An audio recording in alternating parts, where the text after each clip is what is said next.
Terima kasih.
All right, now, ladies and gentlemen, may I have your attention, please? All right, so I would like to once again invite all of our delegates, speakers, panelists, moderators, all to come in the hall so we can start off in about 3 minutes time. So sekali lagi saya nak menjemput semua tetamu untuk terus masuk ke dalam Dewan dan mengambil tempat masing-masing kerana kita akan memulakan majlis kita, sesi kedua, bila-bila masa saja lagi. Terima kasih. Thank you. So yes, welcome in everyone. You may take your seats. Please be comfortable as we are about to kickstart our next session.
All right.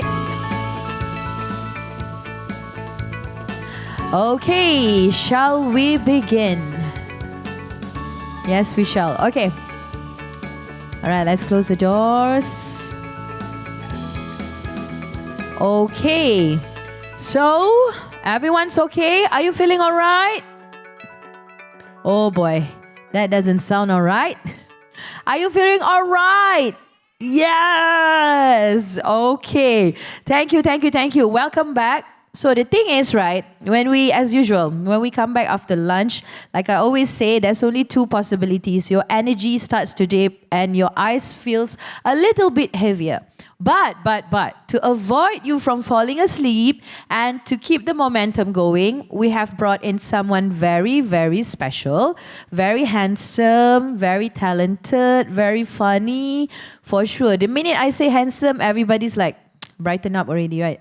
Okay, so, ladies and gentlemen, so before we call him up on stage, okay, sometimes important messages don't always need to come from speeches or presentations. This one is true.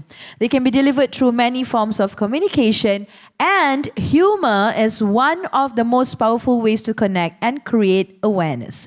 So with that, ladies and gentlemen, please put your hands together for the very handsome Mr. Rizal Van Kezel.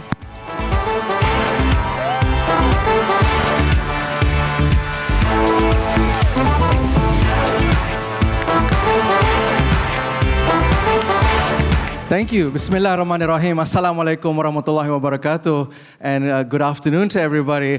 Now, the very notion that sustainability and comedy can work together sounds very absurd, right? But let me explain. There is something that it does work. Okay, and I don't have a lot of time. I've only been given 15 minutes, so I can only pick one point, and that is resilience. Resilience, right? Sustainability is about physical and systemic resilience, with your reusable energy and such and so forth. Comedy is about psychological and social resilience, right? Laughter is a proven stress relief. And with the ongoing headache of climate change and political division, comedy is like a pressure valve, Yeah, so with it, everybody can relax. So now that I have explained the reason why I'm here, can we have a bit of fun, guys? Yes. Okay. Now, with your permission, I'm going to take to the floor. That's okay. I like to get close up to my audience. Yeah, okay. Yeah, sila. Wah, hello. Alah. Oh, Mak Saleh pun boleh datang lambat. Ingat kita orang Melayu je. Okay, sila. Nasib baik dia tak faham kan. Kalau tak, dia mesti kena. Okay. Okay, it's all about life too, isn't it? Sustainability is about life. So, I want to hear some life in this room. On the count of 3, make some noise. 1, 2, 3. Fantastic. All right. Now, some of the jokes that I'm about to perform, some of you might have heard before from my past performances. And that's a very common feedback with stand-up comedians, is that we repeat material. Well, let me just say, in the name of sustainability, at least my jokes are recycled. Now, in simple terms, sustainability is to make sure that resources, things don't run out. Right? So, that being said, the Malaysian comedy scene is actually quite sustainable now. Right? Because we will never run out of politicians. Okay. You scared about your bosses, is it? Come on. Is this thing on? Hello. All right. Now, the United States is not known for sustainability, but in politics, they are. Because right now, they have a recycled president. Hello, is this thing on? Hello? Okay, all right. My name is Rizal Van Gazel. I am a stand-up comedian. I am a Malaysian stand-up comedian. I have a Dutch surname. That's not a very normal Malaysian name. My surname is Dutch because my father comes from a very faraway place called Port Dickson. I believe in comedy because I believe it can bridge gaps. Really, comedy can bridge gaps. We can learn. This is the beauty about being Malaysian, right? We can laugh with each other, not at each other. There's a difference. We must laugh with each other, not at each other. And comedy can really bring people together, Like, for example, all Malaysians, all races of Malaysia, we have one thing in common. We might speak different languages, we might have different customs, come from different religious backgrounds, but we all have one thing in common. We all respect our elders. Betul tak? We respect our elders in different ways, different but same. Right? For example, Malays, how do Malays show respect to elders? Cium tangan, kiss the hand, right? Kiss the hand. How do Indians show respect to elders? They touch their feet, right? And then the Chinese send them to nursing homes. You know what I mean? If you're Chinese, you should laugh at that joke, okay? Because at least you all can afford nursing homes. Okay. That's good. There you go. For the non-Malaysians, you must get used to the Malaysian humor. We are very racial. We love it. That's right. Because that's what really binds us together. I'm a mixed race myself. My father is, my dad is he's Chinese. He has a Dutch surname, but he's Chinese. He's Chinese, don't fall for the Western surname. A lot of Malaysians will do this, the De Silvas, the Monteros, we come from Portuguese bloodline. We are Portuguese descendants. I know, macha, you're Malayali, okay? Keep quiet. My dad is Chinese, but he's one of those, he doesn't speak his mother tongue. He doesn't speak Hokkien, right? Nor does he speak the other dialects, no Mandarin, no Cantonese, no Hakka. What do we call these people in Malaysia? What do we call them? Oh, very good. Racist crowd. I like it. Good. Banana, yes. Why? Because yellow on the outside and white on the inside. Yeah, we have one for each race. For the Indians, if you do not speak Tamil, Malayalam, Telugu, or Punjabi, or Hindi, Malayali, right? What do we call them? Coconut, nice. Only 2 ladies are daring enough to say that out loud. Huh? I like it. Coconut. Yeah, you think for the obvious reason, right? Brown on the outside and white on the inside. People always forget it's brown and hairy on the outside and white on the inside. Okay, last one. This one, tapau joke for you guys. Tapau joke. What do you call a Malay? A Malay who cannot speak Bahasa Melayu. Singaporean. That's right. I performed that joke. I performed that joke at a different show. I said, what do you call a Malay that cannot speak Bahasa Melayu? One guy in the crowd shouted, ketupat. Yeah, I said, why ketupat? You know what he said? Sebab mak kau hijau. Oh, what was that, a groan? I really do, like I say, I travel the world doing this. I travel the world and I always feel like I'm an ambassador to Malaysia and I want to teach the world about Malaysia's harmony and Malaysia's spirit. Because there's something I will do everywhere I go, wherever I travel around the world. And that is when I walk into your house, I will always take off my shoes, right? This is what we do as Malaysians or as Asians. We take off our shoes. Now, for 5 years in my early 20s, after I finished my college degree, I lived in Miami, Florida. Yeah, very fan. Yeah, in case you don't know, Miami, Florida is a very beautiful part of Cuba. Now, I was the only Malaysian living in Miami, Florida. You have no idea what it's like. The only Malaysian living in a predominantly South American community. Yeah. So after 2 weeks, I became Mexican. Yeah, because the resemblance is uncanny. We look the same. But but I was very much Malaysian there. Like I said, I was invited to an American guy's house. Riza, come on my house. And by default, I would take off my shoes lah. Take off my shoes, I leave them outside, right? Right? But in America, it's abnormal to take off your shoes. You know, they wear shoes inside the house. Ugh. Right? I was the only one, kaki ayam, barefoot, inside this guy's house. And it was weird. The guy was looking at my feet the whole time. Hey, what happened to your shoes? What happened to your shoes, bro? And I told him I left them outside. And he got very concerned because he lives in a very high crime part of Miami. You know, think of like the Klang of Miami, you know? Anyone here from Klang? Good. Oh, one Indian lady, damn scary. Right? He was very concerned with the whereabouts of my shoes because of the high crime that goes on in his neighborhood. So he asked me, hey, do you have any idea where I live? I said, I don't know, bro, but it seems to me you live in a dirty house, man, just saying. Because he wears shoes inside the house. So he said, no, we need to check on your shoes. So we ran out, we looked outside, we found out, ladies and gentlemen, not a word of a lie, my shoes were stolen. Yeah, and he was like, why did you do that? Why'd you do that? I said, this is a custom in Malaysia, or in Asia, perhaps. We take off our shoes before we walk into your home. He said, that's what you do in Malaysia? You take off your shoes, and then you leave them outside in the open? I said, yeah. And he said, and nobody steals them? And I said, only when you go to the mosque. Nice. Right, good. Well, we are all united by losing shoes in places of worship.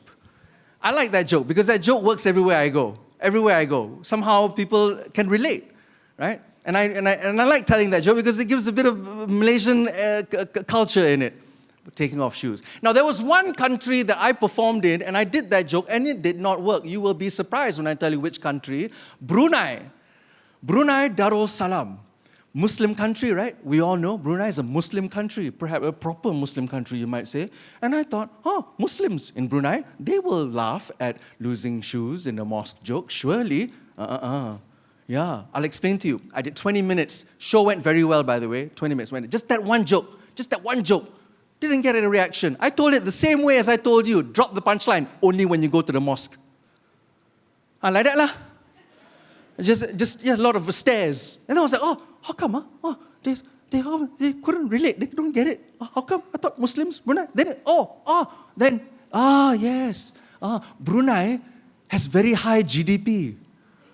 The people there are very rich. Bruneians are like Malays, but all of them T20. Yeah. So they couldn't relate to the joke. In Brunei, they don't steal shoes in the mosque. They just buy them at the shop, like normal people. I felt like an idiot trying to make them relate to this joke, right? I was like, wow, interesting. They didn't get it in Brunei. So I had to put it to the test. I had to see it for myself. The next day, ladies and gentlemen, I went to make prayers at Masjid Sultan in Brunei. And I left my collector's edition Adidas sneakers outside. Scary. Yeah. Because I'm from KL, I'm very nervous. I'm like, ini boleh ke tak ni? Can leave it outside or not? I'm scared somebody going to steal. But never mind, this is Brunei. Brunei. This doesn't happen in Brunei. I went in, made prayers, and when I came out, ladies and gentlemen, alhamdulillah, I got 2 pairs of shoes. You know what I'm saying? We show these Bruneians how Malaysians do. Because I stole the shoes, madam. You say, oh, there you go. If you have to explain the joke. Sorry. All right, I'm not sure how much time I have left. They said there was supposed to be a countdown timer here. Oh, is that it? Okay, good. I have to always check time when I perform. Always check time, because Malay, we don't like to work overtime. Okay. A lot of government people here, I can tell in the vibe, It's okay. Quick information about me. I'm the only comedian that you'll probably ever see that has gone to jail. Yeah.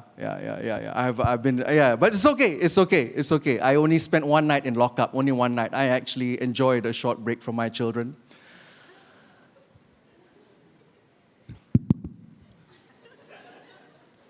Now, and a lot of people are worried about my well-being, that I was persecuted and put in lockup for doing comedy. Yeah, but it's okay because, it's very sad to think that 2022 will be the year we remember when Malaysia jailed a comedian. Yeah, but it's okay, ladies, it's okay, because I'm here now to tell all of you. Yes, okay, thank you. Finally, there you go. I'm here to tell all of you that Najib deserved it. Okay. Okay lah, Madani government can do lah. Previous government cannot. Okay. All right, welcome to my last show, everybody. This is going to be my last show. Okay, I'll share with you. I got 3 minutes left. I'll share with you my experience. Do you want to know what it's like to be in lockup? Do you want to know what it's like? Yeah, sure. You might have some Indian friends. You want to tell them what to expect. Okay. I was in there for 1 night in Dang Wangi Police Headquarters. I shared one rather big cell with 3 other men in that cell. 3 other men. Not joking, huh? 1 Malay, 1 Chinese, 1 Indian. Muhibah lockup. Bosku would say 1 Malaysia lockup. Okay? Really. And where did I fit in? Lain. You know what I mean? Very harmonious cell we had. Crime does not discriminate. Thank you. And so, the very common question when you're inside is people always ask you, what are you doing here? What are you doing here? So I got asked that question lah. One of the guys in the cell was like, hey, bro, brother. You can tell which race was talking to me lah. Did you figure it out for yourself? Brother, kau section apa? Section apa? What section? What section are you charged with? That's what he was asking, what section? And then, in case you don't know, I was being investigated for sedition. I know, me. Right. So I told him, I said, hasutan, that's Malay for sedition, right? Hasutan. And he was like, oh, hasutan eh? Oh, you journalist eh? You critique government online eh? Tu pasal you datang masuk sini kan? Tu pasal you kena tangkap kan? I was like, oh, no, I'm not journalist. No, I'm not journalist. Then what you do, bro? What you do? What you do, bro? What you do? I'm Planet of the Apes in here, you know what I mean? So I had to tell him with a straight face, saya pelawak. I'm a comedian. Yeah. To which he replied, oh, you member parliament eh? He was like, no, I'm not that funny.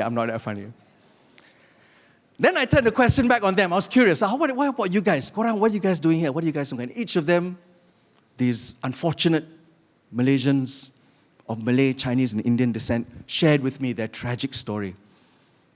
Make them whine. One of them was in there for purse snatch, robbery, purse snatch, yeah. One of them was in there for driving under the influence, alcohol, yeah. Another one was in there for running an illegal gambling operation. Now, I let you guys figure out which one do you think was the Malay, which one you think was the Chinese, and which one you think was the Indian, okay? I'm not going to say it. I got into trouble as it is, okay? You guys be racist in your heads, but let me tell you something. It is 2025, okay? Whatever assumptions you come up with in your head, you are correct lah. And that's all from me. Thank you so much. Thank you very much for having me. Thank you, Rizal. Thank you so much. What a way to start our second half of the summit. Thank you so much. We're truly entertained. You awaken the sleepiness in us. Terima kasih, Rizal. Have a good day. All right. So now, ladies and gentlemen, let us continue with the next session, which will focus on a policy-driven topic. It is my utmost pleasure to invite on stage Yang Berbahagia, Dato Technologist V. Valuvan Velu, Deputy Secretary General, Ministry of Economy, to deliver his presentation titled Building Malaysia's Next Economy Towards 2030 and Beyond. Dipersilakan.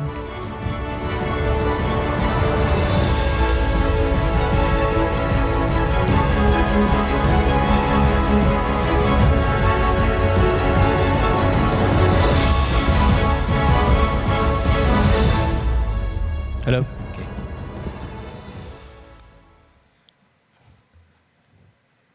Before I start, don't expect comedy from me. So I'm not a comedian, but don't expect also handsome from me. So ladies and gentlemen, thank you very much. It's quite tough for me to continue after the good comedy by, I remember Van only, I don't know reason. Because my name also got value, Van value, so.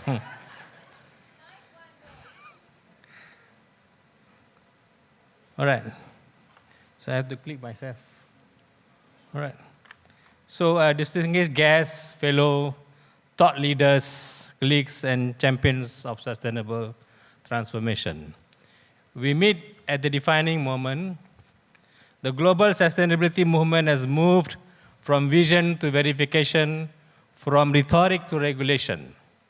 Malaysia now stands at a pivot point between aspiration and execution, between being shaped by the global standards or helping to shape them. The next economy we envision is not built on fossil-based trajectories, but on our capacity to re-architect growth around three principles: resilience, equity, and innovation. As a policymakers, industry builders, our duty is no longer to justify why sustainability matters, but to design how we operationalize it. Because in this decade, sustainability is the standard, not the exception, and climate performance is competitiveness. It is not a charity.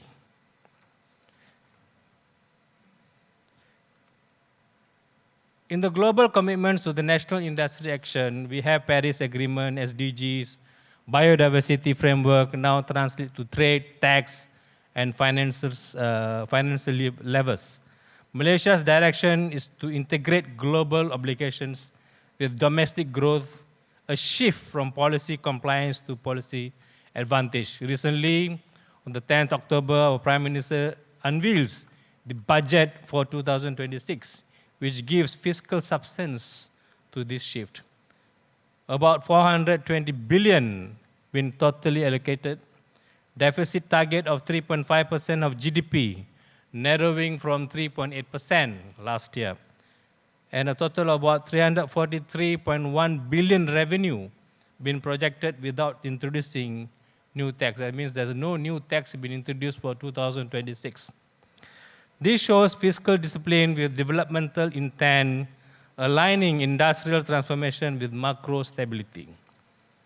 Malaysia's sustainability pivot is not externally imposed.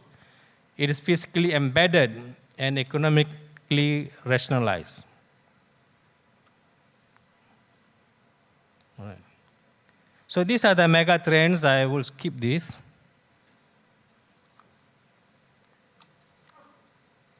Why green transition matters? Of course, you heard about a lot of things yesterday, this morning, about trade competitiveness, CBAM, IRA, and also financing budget. We have allocated about 1 billion under the Green Technology Financing Scheme, GTFS 5.0, to de-risk private green investments, a tenfold signal that decarbonization is bankable. Extreme weather already suppresses GDP growth by up to 0.7% nearly. ESG assets exceed 40 trillion. Finances demand credible transition plans. So every ringgit in 2026 budget is designed to multiply impact, not only in returns, but also in resilience. So domestically in Malaysia, we have a few plans and policies already exist, like GTMP, NIMP 2030, GTFS, GITA, GITE, My Hijau, and IGEM from the pillars of Malaysia's green industrial ecosystem. The National ESG Strategic Plan, NESP, harmonizes them into one coherent framework for governance and reporting. This ends the policy mosaic era, replacing fragmentation of ESG policy convergence under a unified economy. We are moving from green incentives to green institutions.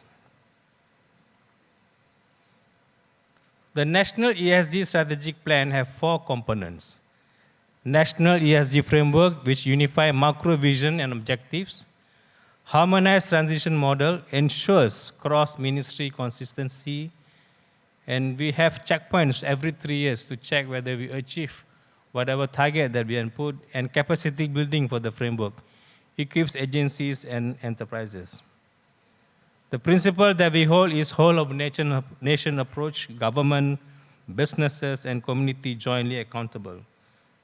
NESP gives ESG a fiscal and regulatory anchor, connecting climate ambition and industrial incentives and capital allocations.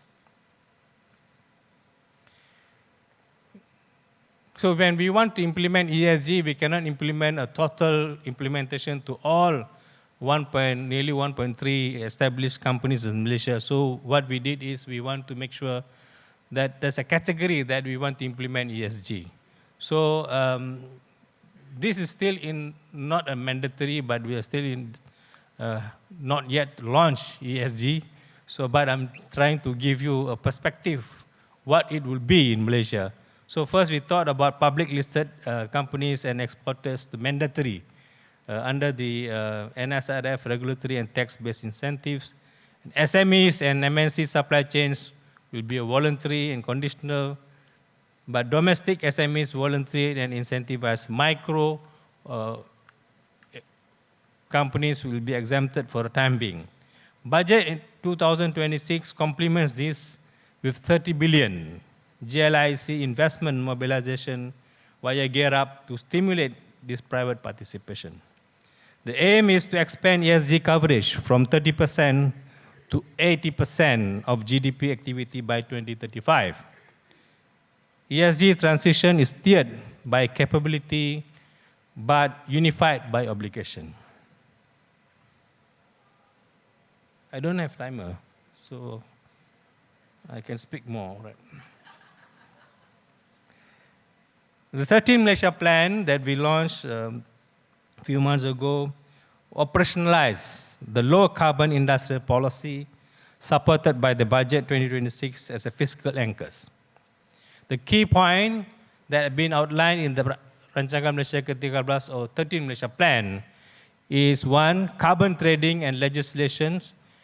We will have carbon tax begins in 2026, which will start with steel, iron, and energy sector first, which will give a foundation for national carbon market. The second one is CCUS, carbon capture, utilization, and storage, industrial development, recognized under the green financing taxonomy, provides new export potentials. Green financing expansion, demand creation through procurement, and RMK13 will mark the shift from planning to performance, where green metrics join GDP metrics. We are also in the midst of coming up with the Circular Economy Policy Action Plan. The Malaysia Circular Economy Blueprint advances resources efficiency across waste, plastics, and manufacturing. We have a target of 45% recycling by 2035, plastics roadmap, and we have National Biomass Plan 2022 to 2030, leveraging palm, timber, agro residues for bioproducts. We are also thinking to enhance extended producer responsibility, EPR, and also to put a value to the, what do we call the waste that been produced by the industries. Budget 2026 also introduced fiscal incentives for waste reduction tools like tax relief up to 2,500 for food waste grinders. Circularity could unlock Ringgit Malaysia 12 to 15 billion GDP value annually and cut waste management costs by 30%. Circularity is not a waste agenda, it's an efficiency dividend. Now we have the counter, so 1 minute.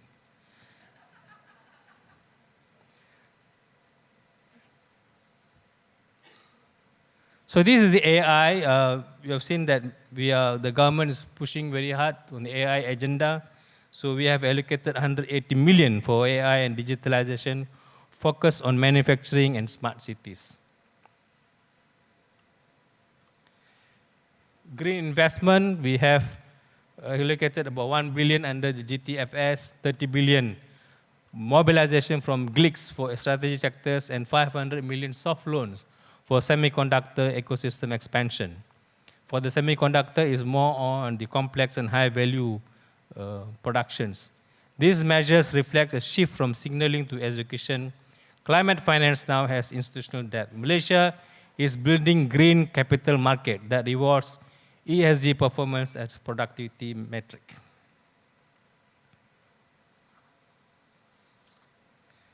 So for the enablers next economy, so we have governance and coordination, green and blended finance, innovation, tech and R&D, education and just transition. Public-private collaboration also is important. So in the budget, we have reinforces inclusion with I-Saraan plus matching for gig workers and about 3,000 childcare reliefs expansion, a clear sign that just transition is not just a rhetoric.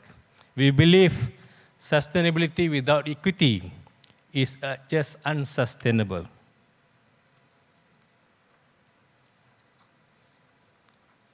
So this is what I'm as a Malaysian proud of, and we Malaysians we are very proud of what the flora fauna that we have in Malaysia. So as a closing remark, when the world speaks about climate action, they speak in numbers. 1.5 degrees reduction, net zero by 2050. But for Malaysia, these are not the numbers. They are the heartbeat of our land and the breath of the forest. They are the whisper of the rainforest older than the Amazon, the flight of hornbill of Sarawak, and the rhythm of mangroves guarding our shores. And deep within that forest, you can still hear it. The roar of a Malayan tiger, fierce, proud, unyielding. It is not the sound of it is the sound of our courage, the symbol of our spirit. When it roars, Malaysia stands taller. From the Rafflesia, the world's largest flower, to the orangutan of Borneo and the coral gardens of Sabah. Our biodiversity is not just a beauty, but it is also our identity. We are the only one of the country in the globe that been gifted as 17 mega diverse nations on earth. It's a sacred trust. As we build our next economy, let us ensure that the tigers roar, the hornbills wing, and the bloom of the Rafflesia still grace this land for our children and also for their children. Thank you very much. Thank you, Mbagi Dato. Protecting nature. Building Malaysia's next economy towards 2030 and beyond, driving the next economy together. Terima kasih sekali lagi. Yang berbahagia, Dato Technologies V. Valuvan Velu. Thank you very much, sir. And now, ladies and gentlemen, moving on to our next segment, Accelerating Corporate Climate Action, Insights from Industry Leader. So we will start this segment with the CEO dialogue. All right, so with that, ladies and gentlemen, allow me to introduce our moderator for this session, an accomplished journalist, host and producer with over 15 years of experience across international media and live events. Ladies and gentlemen, please put your hands together for Miss Victoria Ong. Please welcome on stage.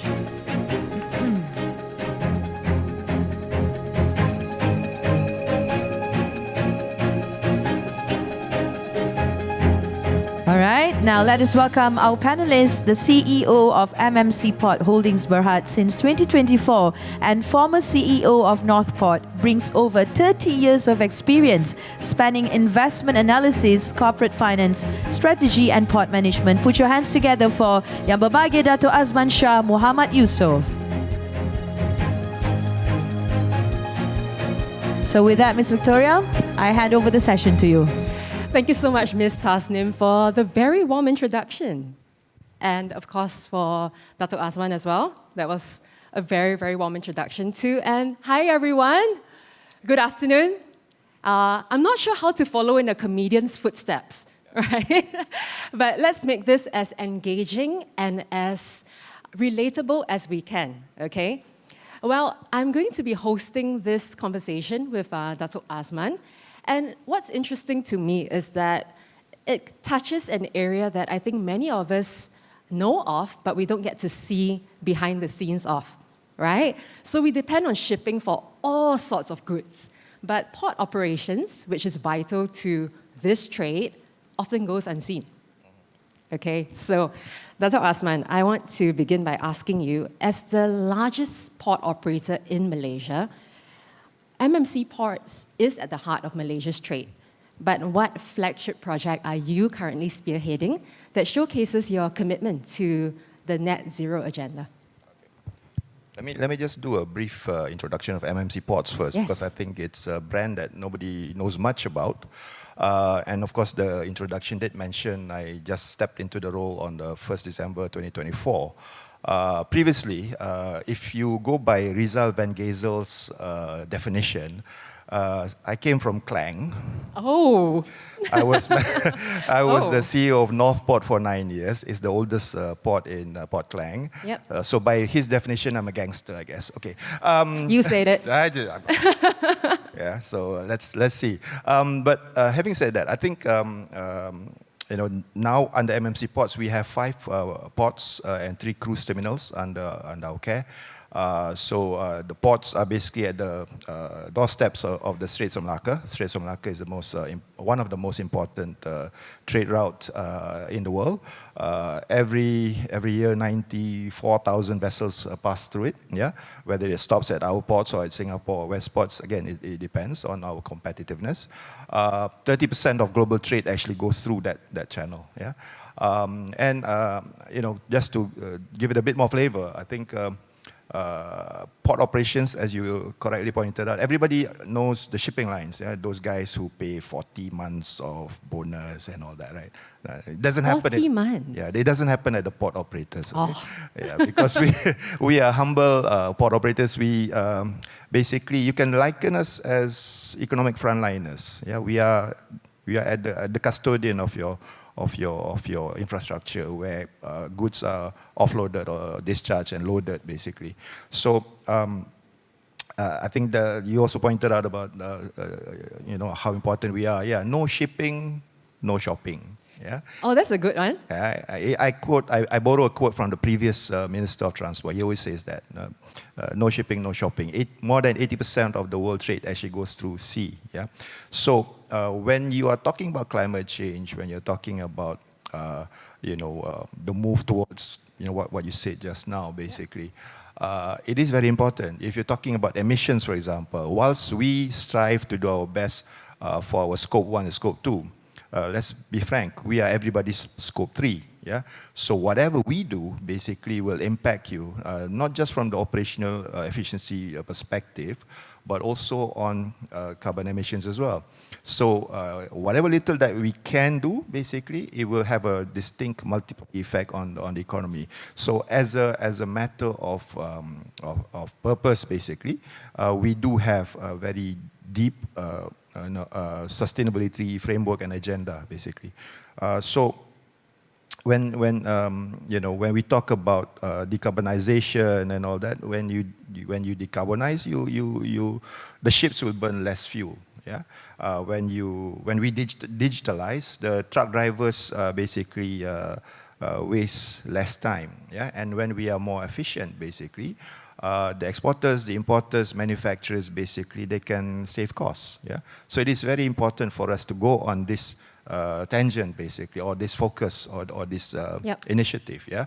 So if you want to talk about one overarching project, I don't think it's not a one size, it's not a cookie cutter approach. Yep. It has to be a combination of a lot of things, but it will be under the mantra of operational efficiency.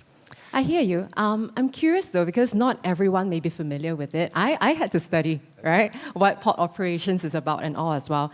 So you mentioned fuels. Can you break down for us what kind of fuels are currently used traditionally and how you're moving away from that? Yeah. So going to that point about operation efficiency, I think what we tend to do at the ports, basically, because to migrate to e-trucks, e-cranes, and all that, it is actually a cost. There's a cost element there. The technology hasn't matured yet that things are so what do you call it, competitively priced. Yeah. So when you talk about fuels, yes, you're using the same usual fossil fuel. Yeah. Now the drive that we are doing basically is to move to solar panels. Yeah, we are the first. Northport was the first port in Malaysia to put up solar panels on our warehouse roofs. Yeah, we started using EV cars. Of course, there was a proof of concept first, to make sure that the numbers make sense before invested. So we've got our patrol cars using electric cars now, the latest EMA 7 Proto. I'm not advertising, but yeah. Sounds like it. Sounds like it's part of the family, so that's why. And of course, we are looking at, at what level do we then go for the next, equipment and so on and so forth. But let's not forget, we take care of the scope 1, but your scope 2 is still fossil fuel. Yeah, so diesel still remains quite prevalent, right? Can you tell us a bit, because I was researching a little bit, there are alternative fuels now being used. Yeah. Yeah, so it's not part of the script, yeah. Okay.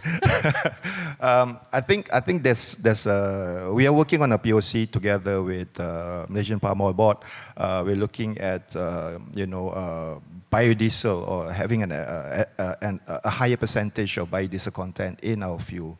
Yeah, that's one step. We're still waiting for the results of that trial, basically.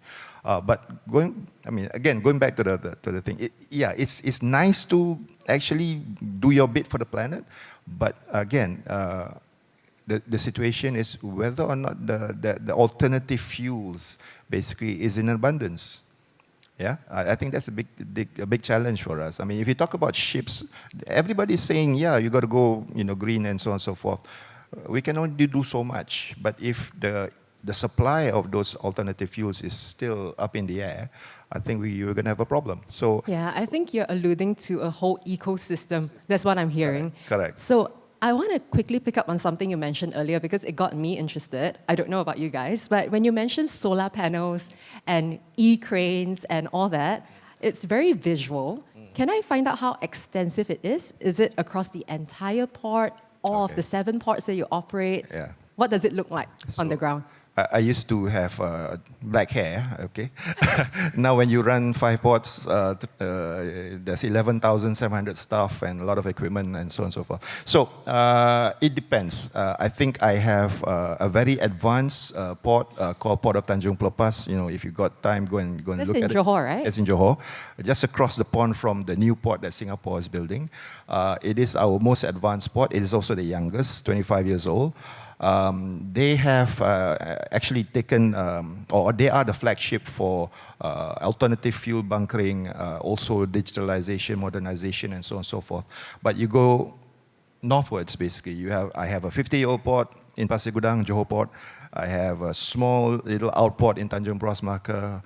I have Northport, yeah, 60 years old port, and also another 120-year-old port called South Point, yeah, Michelle Yeoh and Michelle Yeoh's great-grandmother kind of age, yeah.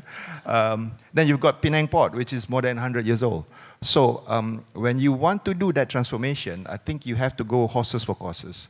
You have to look at it from a perspective that is the infrastructure ready, is the alternative fuels available, warehouses, for example, do we have strong enough warehouse roofs, basically? And the jury is still not out yet on solar panels, because you do have that small window of opportunity for you to capitalize on the solar panel electricity. There's some that goes to waste. And then you have to talk about battery storage, for example. So all those things need to be taken into account before you can actually go and invest a lot of money into the transformation. Absolutely, right? And that leads me to something that I think is very relevant. So it all sounds very good on paper, right? And if Malaysia wants to play that leading role in being, a leader in Asia's green shipping corridors, from your perspective as a CEO, what does it take to move from paper, like a signed MOU, to actually an operational green corridor? And what does a green corridor mean? Okay, paper. Okay, I better put away the paper then. Just to give it context, right? I think whilst everybody is here, is very idealistic in that sense. But how many of us are actually, driving it? Yeah, we heard the government has got very good plans, yeah. But who is actually driving it? The industry needs to drive it together with the government and a proper ecosystem. Yeah, I remember about a year ago I was in Germany attending the Hamburg Sustainability Conference. More or less the same questions were being asked, and one of the last questions was, what is the fuel of the future? So one of the panelists actually answered, collaboration, and that is how, or the ingredient of moving from MOU to movement, collaboration. Everybody needs to work and play their part as an ecosystem and make that whole supply chain happen. If we're just going to be stumped, I get as a port operator, I get requests. Okay, can you get me LNG or methanol, and then I'll do the bunkering at your port, and I'll bring more volume and all that. But if I can't deliver, it's going to be a problem. So we need to collaborate. We need to talk to the suppliers, the regulators, how we can actually make this ecosystem viable and sustainable. At the moment, it's still just proof of concept, once in a while, but we need to have more sustainability in that framework. So the idea of a green corridor, I know you said it's a bit idealistic, but if it were to happen, what would it look like? Idealistic, okay. I'm going to sound visionary here. Please do. To a port operator, basically the holy grail of port operations is no idle time, and with scope 1, scope 2 all figured out, basically. Yeah. So we're moving towards that. It's a combination, It's a combination of the fossil fuel, the what they call the energy saving, digitalization, and so on and so forth. I think all those things need to gel together before you can actually call yourself a green corridor. It can start with small things. Yeah. For example, again, I talked about operational efficiency. I was about to launch into a big explanation before you diverted to another question. But when I talk about operational efficiency, there is also the element of climate change, initiative in there. Okay, I'll give an example. Again, PTP, very proud of those guys. Yeah, when they did their digitalization move, which includes upgrading their terminal operating system. Yeah. They co-created, together with a software developer, a module called Terminal Tractor Optimization. It's a bit like Grab, Uber, basically, where all our truck drivers, our humble truck drivers, basically have it on their phone. It's an app that tracks their performance, their efficiency, right? And it basically tells them where to go to pick up the next box. Yeah. Through this Grab-like or Uber-like kind of gizmo, basically, they are being sent to the most cost-effective place, yeah, so that there won't be any idle time. There won't be, elongated travel time to get to the next assignment, basically. By virtue of doing that, not only are we more efficient, I mean, you can read about it in the papers. PTP is, in 2023, was number 5 most efficient port in the world, number 1 in Southeast Asia. Still waiting for the 2024 figures. But we also managed to save 2 million liters of fuel in the first 6 months of the year. So by just being efficient, we are also actually saving or doing our bit to save the planet. So whilst it is climate change and so on and so forth, let's not forget there's that one element there, yeah, where it leads to business growth whilst also helping with the climate change issue or the sustainability of our operations. Yeah, thank you for explaining that in more detail, because I think operational efficiency doesn't always seem like a direct link to sustainability, but thank you for elaborating on how that works. I want to talk about an interesting term that I came across called cold ironing. Okay? You heard that, right? Cold, like it's cold, ironing, right? And what does that have to do with a port? So it has nothing to do with what we use at home. Maybe I'll leave it to Datuk to elaborate on what cold ironing is about. If not, I can give a simple layman definition. I don't use that terminology, so I have to go back to the paper, I guess. Let me see, what does that mean? Oh, okay. Okay, from my layman perspective, I will say it, and then you tell me if I'm correct or not. So cold ironing in port operations is very significant now because it's supposed to cut down on ship emissions. Yeah. So when a ship docks at a port, it releases emissions, exhaust emissions, but cold ironing is supposed to cut that and connect to an onshore power. Is that right? Yeah, shore power, okay. None of the ports have got that yet. Okay. We are in the process. Penang Port is taking the lead on that one. But again, coal ironing, shore power, you can switch off, yeah? So at the port level, scope 1 sorted out, right? The shore power, where does the power come from? Okay, so that's scope 2.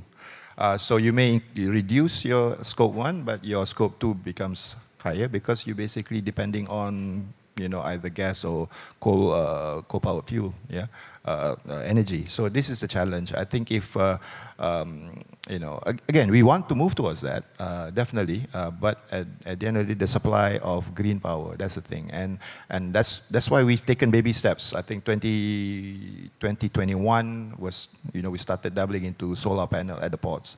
Now we are looking at whether we can get approval to provide shore power. But we are also looking at the green power purchasing agreements, yeah, so that we can actually get access to it. But there's not enough of that, yeah, and I think that's something that we really need to work on. Yeah? If not, we'll continue to use that terminology. Yeah, I think it's a legacy term, if I'm not mistaken. But you use the term shore power. Is that correct? Shore power is what our customers, our shipping lines are looking for, right, especially in the cruise industry. They have certain targets, basically, whereby they want to switch off, they want to not have any emissions and just feed their vessel with online or onshore power, basically. That's where we're coming from. So it's more prevalent or more pressing on the cruise terminals as opposed to the port, the normal ports. But we are trying. I understand. I mean, there are a lot of practicalities that come into play. That's what I'm hearing. Yeah. And I just want to move on to a term that the audience may have noticed called digital port decarbonization. So it's a big term. Can you break down how digital transformation, be it AI or data analytics, actually links to decarbonization goals for MMC ports? Well, I'm going back to the 2 words, right? Operational efficiency. The moment we are more efficient, basically, and that is aided by digitalization, then you have lower emissions. I just mentioned to you one very great example, and we are also going to continue to do that. Okay, let's put it in building blocks, okay? Port operator, holy grail, no idle equipment, okay? How do we do it? Digitalization, okay? What's the indirect impact, basically? lesser emissions, more productive use of your resources. So that's how this Digital port well, is okay. decarbonization. Okay. Yeah. To me, that's basically what it means. The more efficient you become, basically, the less you can actually reduce more on your emissions. Hopefully. Yeah. Yep. And you mentioned earlier as well, I mean, another practicality that comes into consideration is how expensive it is to decarbonize, right? I mean, we can't leave that out. So do you think the current sort of investment into greening port operations is sufficient, or what kind of strategy are you looking at? Well, the thing is, the technology hasn't matured. It's not fully matured yet. Yeah. So what we are doing is we are conducting proof of concept projects, basically, see what technology fits with us, how the operational impact is. See, the problem is that when you are operating a port, right, and we are working 24/7, by the way, we only close 4 hours in a year. Yeah. So when you want to do a big scale transformation, it's like carrying out open heart surgery on a guy who's running a marathon.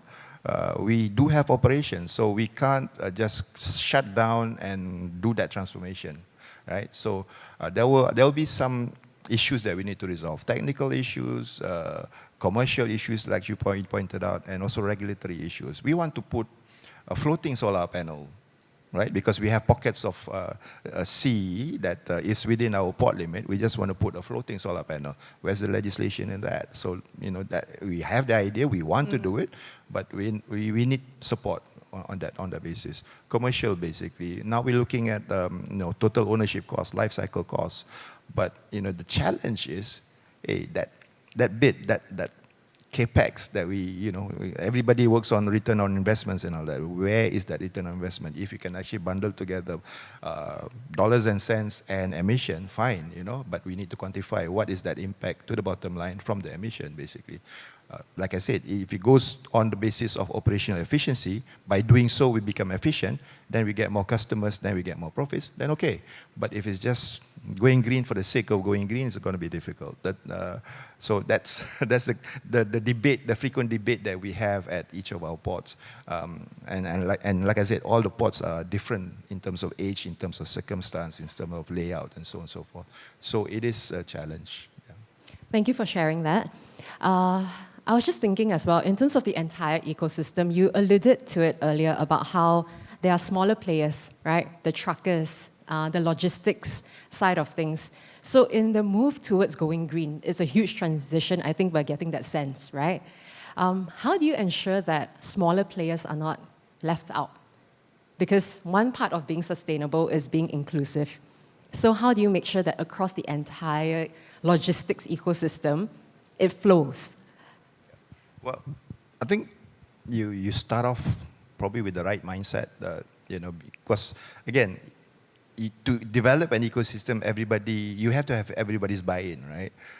So you need to develop the right mindset, and it does for the smaller companies or the suppliers or the contractors. Basically, you don't go big bang, lah. You don't say, okay, I want you to electrify your equipment tomorrow. I don't think that's right. But let's go back to the basics of initiatives for sustainability. You can tell them, look, let's do rainwater harvesting. Let's do solar panels in your warehouses. Yeah, let's not waste energy. Basically, I used to basically have a flying squad looking at all the office buildings in Northport. Basically, those who left the room with the air conditioning on and below 24 degrees and all. I issue them a show cause letter. We start off with something simple like that. Yeah. When you get that mentality, then they'll start also, they'll catch the buck and they'll see that, look, it makes sense for us. There's some savings there. And then they will then look into opportunities for them to undertake sustainability initiatives. But you gotta walk the walk, talk the talk, and basically infect them with that mentality. But if you're just saying, okay, just do it, the point I want to make is that, let's go and do these things, not because we have to, but because we want to, then it makes sense. But if it's just compliance for the sake of compliance, I don't think we're going to get anywhere. I think that's a very good reminder for every leader that's looking to implement transitions, right? It's got to be meaningful, it's got to make sense from the ground up, And thank you for actually explaining that to us. I think just one final question for you, Dr. Azman. Yeah, looking ahead to 2030, which is just 5 years away, what transformation do you hope to see in Malaysia's port and maritime industry in this global race to net zero? What transformation do you hope to see? Well, my first KPI is to make all the other ports at the same level as PTP. Ooh. I'll be given 3 years to do it, so that's gonna keep you up at night. But I think through those initiatives, the collaboration, creating the ecosystem, and all that, my vision is that we can actually be there or thereabouts with regards to taking the lead. Yeah, I think the ports and logistics sector, we have a very important role to play. Like I said, we are everybody's scope 3. So if we do something, then basically the multiplier impact is quite huge. Yeah, so we have to do it. And I think the low-hanging fruit, not say the low-hanging fruit, the real essence of it is, and again, because everybody seems to think going green is going to be expensive, and we just need to make more money. Why do we need to go green, blah, blah, blah. I think we need to set the mindset such that there is a way, or there are ways of making growth sustainable. So it's mutually reinforcing. You become operationally efficient, you can save the planet. So if that is the mentality, then they will go ahead and do it, because by being operation efficient, you make more money and you can challenge the shipping lines and pay more bonus and all that. But unless you become efficient, then we're going to suffer.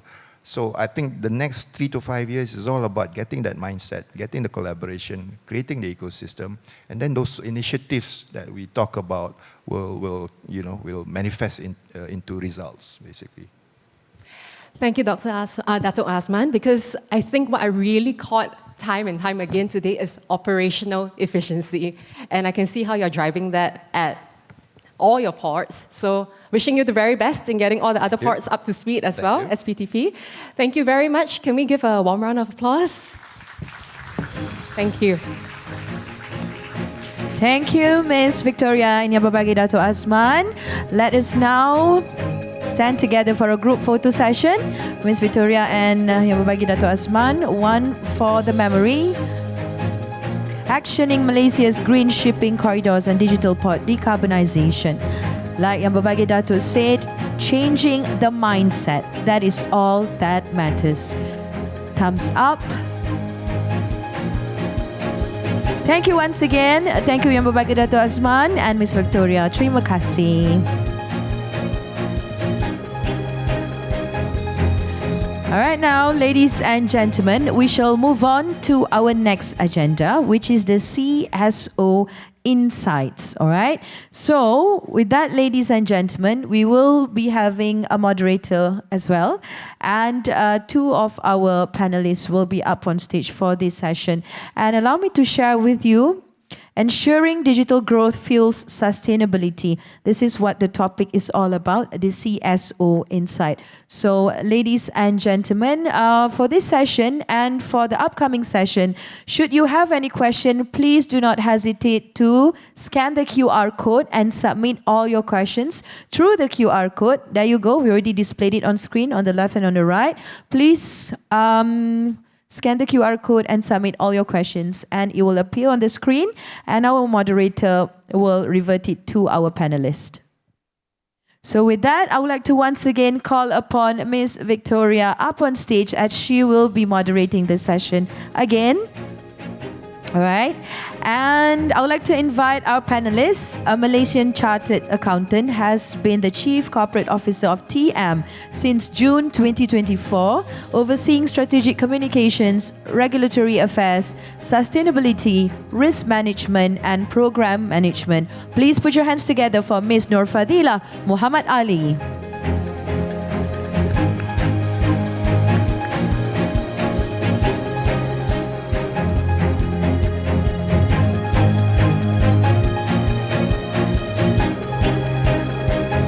Now, ladies and gentlemen, our second panelist, Micron's Vice President of Global EHS and Sustainability, leading a worldwide team responsible for developing and implementing EHS and sustainability strategies. Please put your hands together for Miss Elizabeth Elroy up on stage.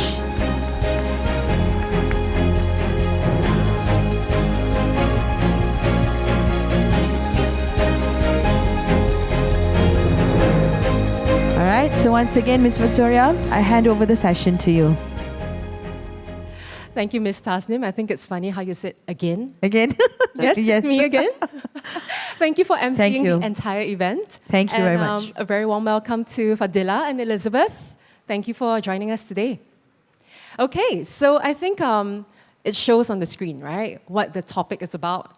And very big words, the Gigawatt Challenge, right? And today we'll be diving into looking at how a global semiconductor leader and Malaysia's very own TM are powering green connectivity and green components.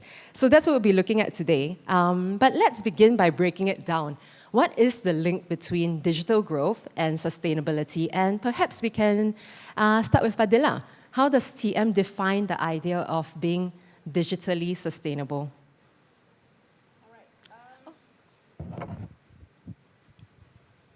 Thank you. TM is not a new organization in Malaysia. We are reaching our 80 years old soon, sometime next year, right? Over the decades, we have evolved in terms of technology infrastructure, as well as services that we offer to Malaysians and also to our regional partners. We have evolved from providing merely telephony services to now what we call data centers, cloud services, AI, so on and so forth. We are at the center, it's an enabler of the digital transformation, not only for our own, but also for the country. So we are the technology provider, as well as the enabler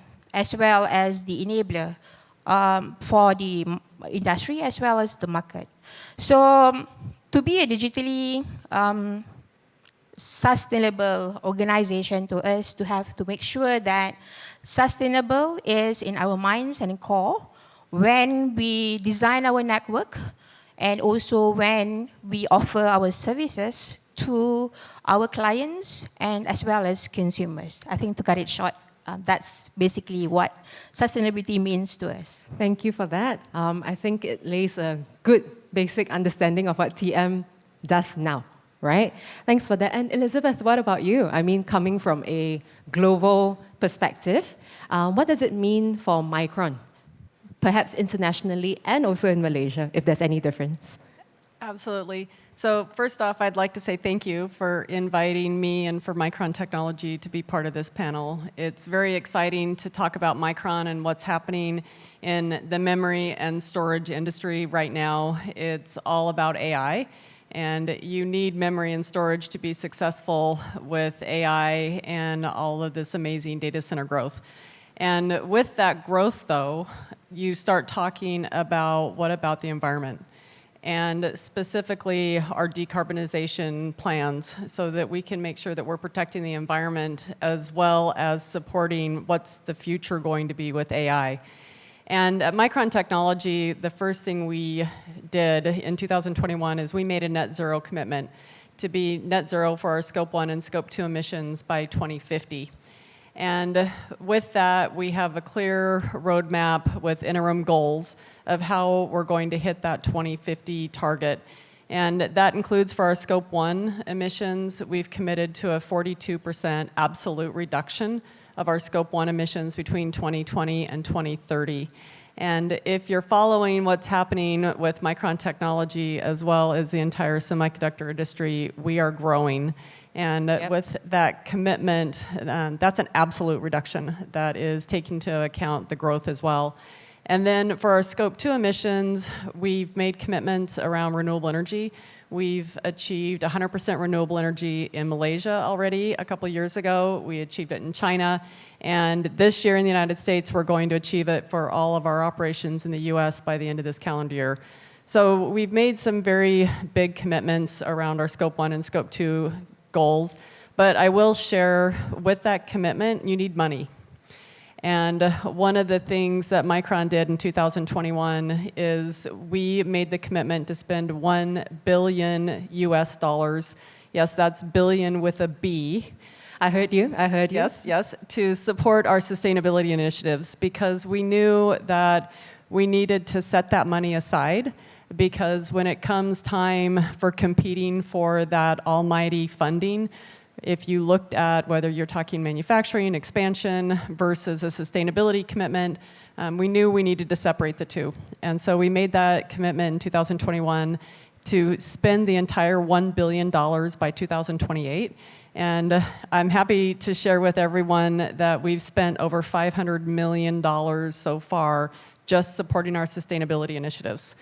So big picture for Micron when we start talking about our decarbonization roadmap and how do we align our roadmap with our AI initiatives, you need commitments and you need money.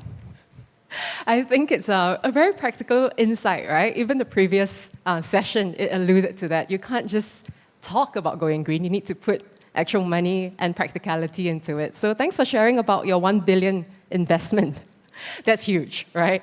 Fadila, is there 1 billion for TM too? I'm not disclosing any number, but we are committed as well towards the national net zero by 2050, right? And Telecom Malaysia Berhad or large telco like us, we have vast network. We have our operations geographically dispersed nationwide. We have towers everywhere. Our fiberization span around 700,000 kilometers in Malaysia alone. And we have data centers, we have edge facilities that operate 24/7, right? So within this huge infrastructure and the need to make sure that it's all power up 24/7, and hence lies in our commitment towards 2050, what's the reality on the ground, what are strategies on the ground. To us, the main challenges and the main hurdle to us is the balancing the rapid digital expansion, right? Which all of us appreciate. Right? Especially with the $1 billion US dollar funds it's okay. It's that okay. has allocated, right? With the current transition pace in Malaysia towards Malaysia-owned renewable energy transition, I think that's a reality. I think we need to actually take cognizance of that. As we grow in our digital economy, at the center and heart of that it would be data centers, the cloud infrastructure, right? A place where you house your GPUs and also AI and your machines, right? So we know from the report from MIDA that the energy consumption for data centers and the like of data centers was surged by 40% by 2035. It's not a small number, right? So what do we do? I was about to ask you that. What do we do, right? So our challenges today, I think let's get real. Our challenges today in Malaysia with the Energy Commission Report 2024 that Malaysia energy mix stood at 1090. That means 90% our energy is still relying on the traditional sources, right?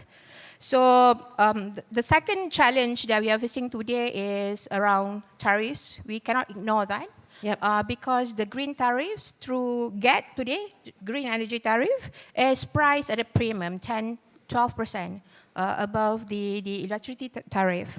So this in itself is not a sustainable long-term solution for a big operator like us, right? So because if you want to go through our decarbonization journey, the surge and demand for data centers and things like that would mean that that cost will increase circa about 2% year on year, just because of the demand in energy. So what do we do then? For us, reducing our carbon footprint is very crucial. We are committed towards the 2050 net zero. Firstly, we look at the our own sources of renewable energy. In 2024, I'm also happy to share that our energy consumption reduction was actually around 30%. 30%. Across the nation? Across the nation. That's 2024 alone. Wow. Right. Through various initiatives. Of course, we have our strategy. First is look at the sources of energy. The 20% of the 30% reduction comes from, of course, the purchases of RE through GET, right? But I think GET alone will not get us there towards 2050. What else can we do? We are currently collaborating with IPPs towards, again, proof of concepts. What are other suitable models for a corporation like us? More sustainable long-term models for us to actually acquire energy. The second strategy would be looking inwards. More into consumption, also efficiency. I think we heard from the CEO dialogue just now. It's also about efficiency, how efficient we use energy. Through AI-driven and also autonomous network, we improve traffic management, we improve predictive maintenance, and also power usage across our network. Through modernization, also efficient use of our network, this is where the total 30% energy reduction came from in 2024. Well done, well done. It's very Fadila, encouraging numbers. I think there's a lot more to glean from what TM is doing. If I can just quickly jump in and look at what Micron is doing over in Batu Kawan. Is that correct? Yeah, in the Batu Kawan facility, and about how Micron's Malaysian facility is being transformed into sustainability centers of excellence. Can you break it down for us? How does that work? Yeah. Because I hear a lot about what TM is doing, and it's cutting edge. What is Micron doing on your front? Yes, and actually, Micron, we have 2 facilities here in Malaysia, and we're very focused on sustainability at both facilities, as well as around the world. And you heard me talk a little bit about our Scope 1 and Scope 2 emissions, but Micron is absolutely focused on water and waste too. And you heard me, we have hit 100% renewable energy, which is fantastic, and looking forward to what that looks like in the future. But just anchoring for a heartbeat on water, because water is critical as well. Micron has sustainability commitments around water consumption, and we're very focused on recycling, reusing water, as well as water restoration projects in our community. And so when you take those 3 variables into account, we call that water conservation. And so we're so excited here in Malaysia because we're very focused on that recycling and reuse at our facilities, but we're also making investments in the communities that we operate in, because it's important that we're showing the communities it's bigger than just Micron. And I am excited to share, we almost are done with one project close to our Muar facility that is supporting 3 areas around Muar, and it's called the Aqua Connect project. And Micron donated RM 1 million to support this project as part of that $1 billion US. And what this project does is it basically is upgrading some infrastructure of the water system, so it's replacing existing pipelines and making repairs to the water tank to improve the overall water quality of those 3 areas around our site. And then we also have our facility in Penang, and we have identified an opportunity to be able to support 100 schools in the Penang area, where we're going to go in and help them with some of their restoration projects that they need for those water facilities, so that we'll be able to improve the water quality at over 100 schools in Penang.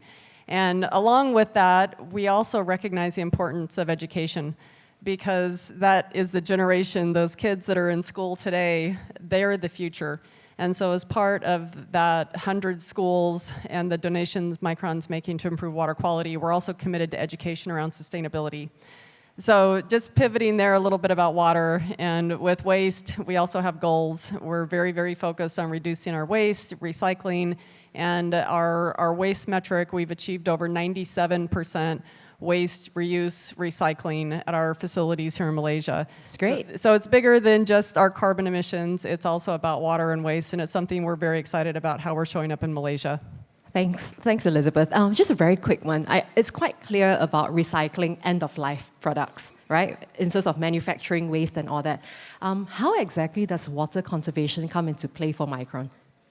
So it's all about reduction and reducing the impact that Micron operations can actually have on our sustainability.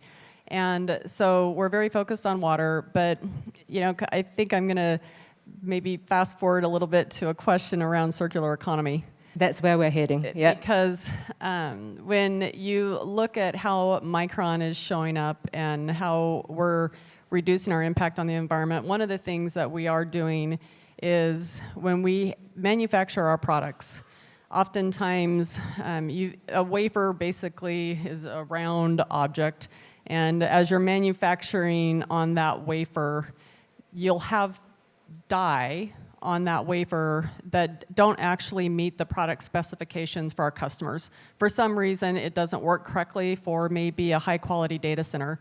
But what Micron actually did is we identified the opportunity that maybe one of these data centers can't take that product because it doesn't operate at their quality, but that product can actually be used, say, in a toy. And so we start looking at those opportunities around how do we reduce our waste generation. And so that was one area that Micron identified is we could reduce waste associated with just throwing that spent die away that wouldn't support a data center. And we actually created a revenue stream where that can actually be turned around and sold to other product or other customers that can actually use that product. Right. So it's not just being creative, but it's also creatively earning a new revenue stream. Well done. Driving business value. Nice. Let's turn our eyes to TM, right? TM, what comes to mind would be telecom network equipment and different types of end-of-life material. How is TM tackling this whole idea of circular design and a circular economy? Okay. We talk about TM, we talk about network infrastructure.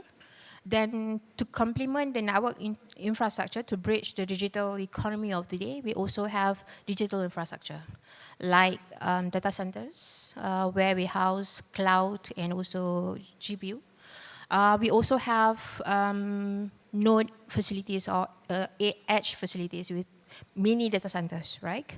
So while today we are proud to say that these newly built data centers and also the extension of data centers today that we have is internationally benchmarked in terms of the power efficiency, the PUE, right? The newly extension to our data center in Sabah Jaya as well as in Johor, Iskandar Putri, will meet around 1.3 to 1.4 as compared to existing 1.6 to 1.8 in terms of PUE. The new data center that will be completed sometime next year is a huge data center down there in Johor. Our commitment is to make sure that it's even better in terms of design and commitment to green. That will reach about 1.2, 1.3 times in terms of PUE. So at the same time, because we know data center also houses equipment, and equipment also radiates heat, right? So we need also a cooling system. So in our newly built data center, we are committed and in Johor is already available, where we do rain harvesting. So we do rainwater to part of the irrigation systems to make sure that we fuel or we sustain the non-network elements in the data center, as well as we use alternative liquid cooling for our data centers. So in terms of network build, we have to make sure that our network build, when we design, we have to make sure that we design it with longevity in mind. To make sure that The network is not only autonomous and also we can predict the maintenance of faults probability of our network through self-healing. At the same time, we make sure that the network is run efficiently by rerouting the traffics and all that.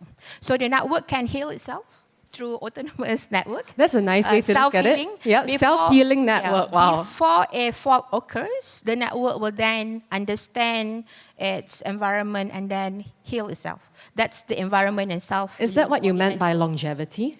That's one. Okay. To make sure that we have to make sure that we maintain our network, and the maintenance is done predictively as well. The second portion is that some of our cables, right, including the submarine cables, reach lifespan about 30 years. That's already half of a lifespan, right? Lifetime. So this is where we think that extending the lives of our assets and network would mean that we think sustainably in the forefront, in the design, rather than at the ending period, where we need to actually make sure that when we terminate the network, we need to deal with it. Yep. That's one of the core design in our network. So when we talk about lifespan, you mentioned 30 years, right? What kind of targets are you moving towards? Can it go even longer than that? If the technology allows it, could be. It could be. But for now, we're looking at 30 years. 30 years is some of our network equipment. Okay. Extending the life is one of the elements where we think that we can operate and design the network sustainably by making sure that the assets at a retirement age will be less in terms of physical numbers for us to deal with it, and it will be environmental friendly. Because TM is connecting Malaysia to the rest of the world and the rest of the world to Malaysia, right? We are the center of the submarine hub. Today, we have about 320,000 kilometer length of submarine cables down there. Can you say that again? How 320,000 kilometer length of submarine cable connecting Malaysia to the rest of the world. Wow. Okay. Right? So it's sitting there on the seabed, right? Then what happens when we don't use submarine cables anymore? It will be left there as part of the artificial reefs, right?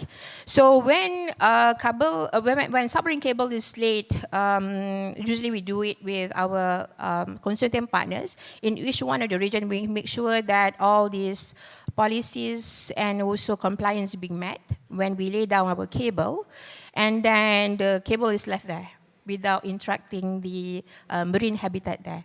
I think this year we sent our team of divers around the islands, some of the islands in Malaysia, and the submarine cables beautifully sit there, part of the artificial reefs. I wish I have a photograph that here would of be nice to see. Yep. And it's very, very beautiful. And we will be constantly monitoring it so that we are not at the same time interrupting the bio and also marine lives when we lay our cables. That's encouraging to hear. And you have an in-house team of divers?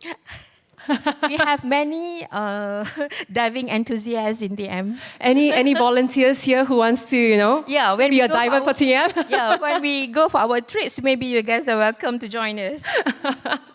That's really interesting to know. Thank you for sharing. Elizabeth, I'm going to turn to you for a bit. Because I think TM mentioned earlier, or Fadila mentioned earlier, that they need uninterrupted 24/7 sort of services to provide facilities and services for all of us, right? But it's the same for manufacturing, isn't it? You need uninterrupted access to reliable electricity. So how are you currently collaborating with Malaysian utilities and the government to ensure that happens? And maybe Fadila can chime in as well on that. Yes, and we operate 24/7 as well. And the power that supports our facilities it's absolutely crucial. And we need that reliable power source, because if the power goes down, we lose product and we lose time. And so, as you heard earlier, Micron has achieved 100% renewable energy, which is something we're very proud of. But we also heard earlier that renewable energy is really when the sun shines, and battery technology is needing to innovate and catch up so that we can capture that electricity and store it and be using it when the sun obviously doesn't shine. So how is Micron showing up working with utilities, with governments, and it's not just here in Malaysia, but it's around the world, is that it is critical that we find alternative carbon-free electricity sources. And this includes things such as hydropower, because that's a carbon-free electricity source. And it also includes nuclear energy.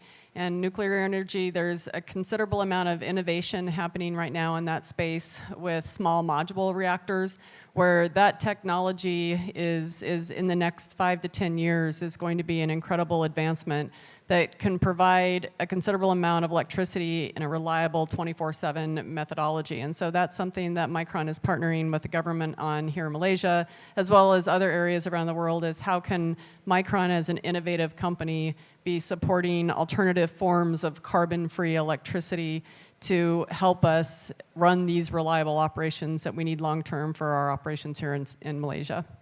Thanks, Elizabeth. What about you, Fadila? Do you have any thoughts on that when it comes to how you ensure that all your facilities and services remain uninterrupted? How do you do that in Malaysia? Okay, we have, of course, we have vast network. We also have vast assets, right? Through Scope 1 and Scope 2, 97% of our emissions will be coming from electricity or energy consumption through purchase of energy, right? While 3% is from our fleet, as well as the generator that support the backup plans for our network. So how do we see this? We see also of course, a collaboration. One is collaboration with partners in terms of, for example, our fleet alone. It's thousands of vehicles of DM. Our commitment towards green energy there is to make sure the reduction in terms of relying on the vehicles through the digitalization, things like that, right? By now, from 2022, we have managed to actually reduce 13% of our fleet through digitalization. And also, when it's time to come for replacement of vehicles, we will consider, right, EV vehicles in our operations. I will say the word consider, because we know that there are also challenges around EVs and all that. Because Telecom Malaysia operate nationwide. When we say operate nationwide, and they are often in areas where no one It's hard to access. Yeah. There's no access, right? So the balance of 97% would be via today via purchase of electricity, and then from this we see the reduction that we have through purchase of gas. So what's there beyond gas? To us is to continue looking into possibility whether there are other business models and arrangements that can fit energy requirement or demand an operator like us, which is vast requirements, as well as we want a stable and also affordable access to energy.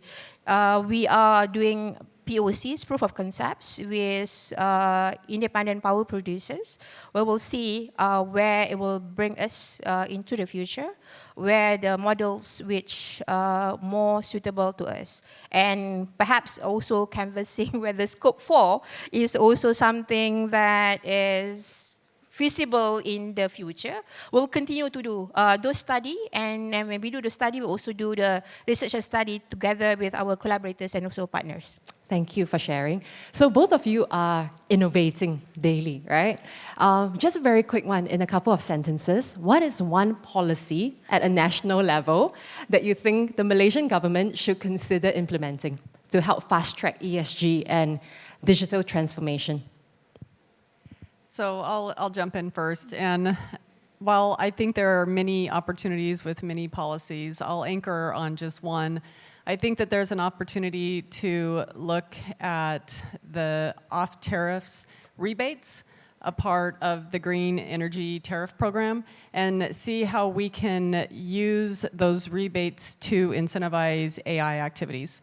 And I'm thinking that as we can incentivize AI, we can become more efficient in our operations, reducing electricity consumption, but then also helping with resource constraints. And then ultimately, that helps really drive Malaysia as an innovative country moving into the future. And part of that could also include education around AI, and how you heard me talk earlier about these school children, investing in them and helping them understand the opportunities around AI and using some of those rebates to help support that education as well. Thank you. And Fadila? Perhaps more than just one point. Oh, choose your top wish. Please. If I think at the national level, we think that what would be a more structured approach, more effective approach, to us, is that if you can look into the digital and also green procurement policy together as a country, right? Together, that's together, the word, collaborative. Right? Yep. Why I said so, I think you guys can guess, is that scope 3 involve not only your emissions but your ecosystems, right? Your supply chain. While we can manage and do more efficiently through our scope 1 and scope 2, we need the ecosystem to be ready. Today, TM ecosystem of suppliers and partners spend around 3,000 to 5,000 because I think we have a large network. Over the past couple of years, we have done multiple of trainings, ESG trainings, and all to make sure that all our ecosystem and supply chain is on board with the transformation. But we think that with a policy to be adopted across GLC and also the public sector, the reason why I think we propose this is we can move towards the net zero journey more structuredly as a country. All hands on deck, everyone, whole of a nation approach, instead of just individually us at the corporation level. I think the impact would be far greater. Whether we could do this as a country, yes. Through the budget announcement that has been announced by the Prime Minister last Friday, and some incentives are available for the SMEs. In the supply chain, that includes a 3 billion green investment fund is allocated to support SMEs in adopting energy efficient or green technologies and undertaking renewables and eco-friendly projects. And further funds, around 3.8 billion, are also available via Bank Negara Malaysia to help SMEs adopting automation, digitalization, and also sustainable practices. We think that while incentives are valuable, I think if there's no structured policy, that I think the result or the outcome is not as efficient as a much more holistic or structured policy to be adopted by the country. Thank you, Fadila. I'm just going to take a quick look. Is there time for Q&A? Do we have time for questions from the floor? No time for questions. Okay, in that case, I'm going to do a quick wrap up. Can I hear from the both of you? What's the next big sustainability plan in the pipeline for TM and for Micron in the next 3 to 5 years? Maybe we can begin with Elizabeth. So you've heard me talk about our short-term targets between now and 2030 as far as hitting that 42% absolute reduction and our carbon-free electricity focus areas. But as I really look at the next 5 years, next 10 years, it's absolutely going to be around energy. And you look at the significant growth in energy consumption that's going to be coming with these data centers to support AI. That's absolutely what we as Micron, as well as we as the world, need to be focusing on, is how can we provide the electricity to support the path that we see AI going down, but do it in an environmentally friendly manner, and that's really going to come down to carbon-free electricity. And the innovation around battery storage, innovation around other carbon-free sources such as nuclear, and so the one thing that we all need to stay focused on, Micron as well as the world, is around energy and electricity. Thank you for that. And Fadila? Right. We will continue to innovate in terms of deploying our network infrastructure as well as digital infrastructure. In addition to that, we will also be focusing on digital inclusion to make sure the communities that we serve, no one will be left behind in the digital race of the country, right? So we have begun reaching the rural communities beyond just digital infrastructure. I think recently we have launched a Kampung Angkat in a very remote place in Tioman, a very remote kampung, accessible only by boat, accessible only in non-monsoon months, right? We have about 120 people, about 60 households. There's only one primary school in there. We have to make sure that we support and make sure that this rural village, right, experience what it is by adopting the digital lifestyle, right, by adopting the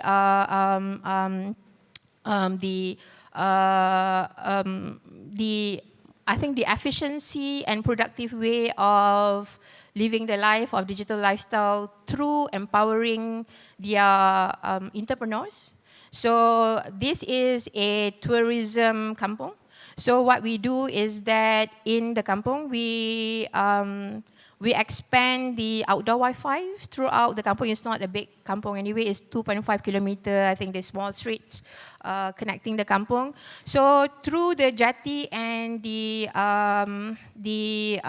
important key points or key areas in the kampung, we equip it with Vision AI for public safety, as well as for the orang kampung to actually make sure that they also manage the tourist and traffic flow through at the get-go.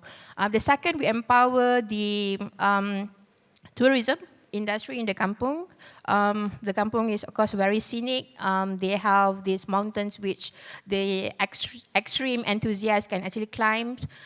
So together with the use of the kampung, we co-create a portal which called visitmukut.com, where tourists or visitors like us can connect directly to the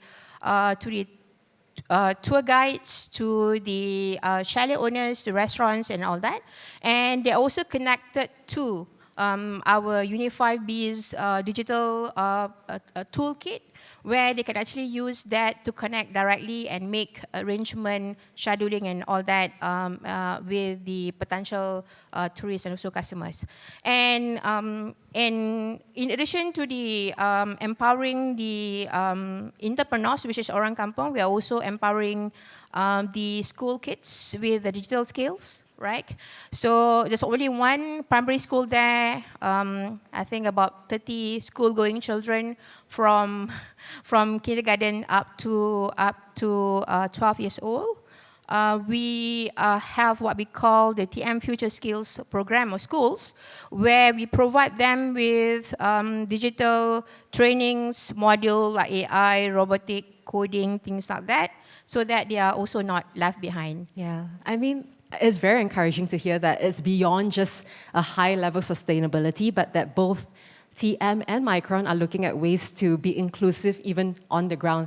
So thank you both very much for sharing about your journey with us. And with that, I'd like to bring the session to a close. Thank you so much. Thank you. Thank you. A huge round of applause to Miss Victoria and our panelists and speakers. Now, can we all rise for a group photo session in the middle of the stage? So So once again, it is indeed a great initiative by TM, as shared by Ms. Fadila earlier.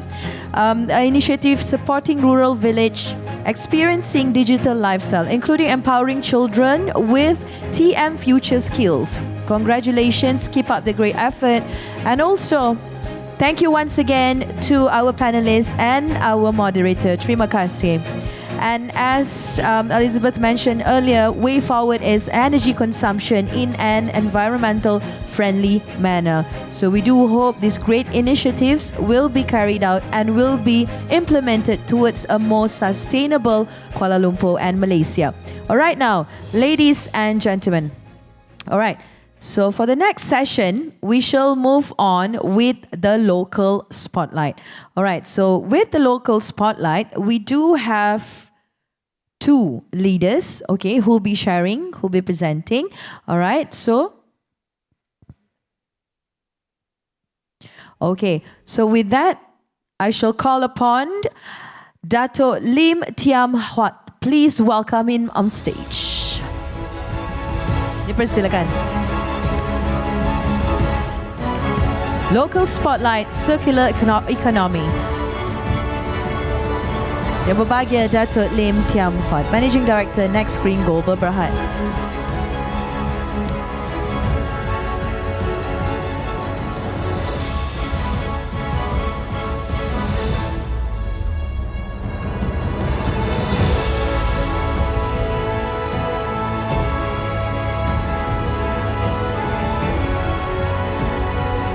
Over to you, Yang berbahagia Datuk.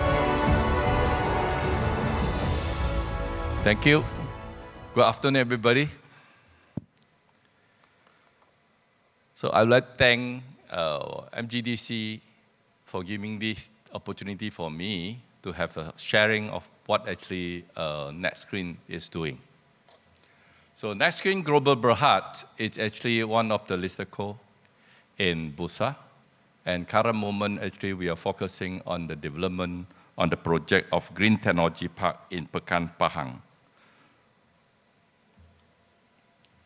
which is actually when we built the Pekan Pahang, which is actually focusing on the taking the oil palm biomass on the palm oil waste, converting into pulp and paper, which is the commodity product. It's one of the breakthrough technology, and I took quite a while of time, which is actually spent about 22 years.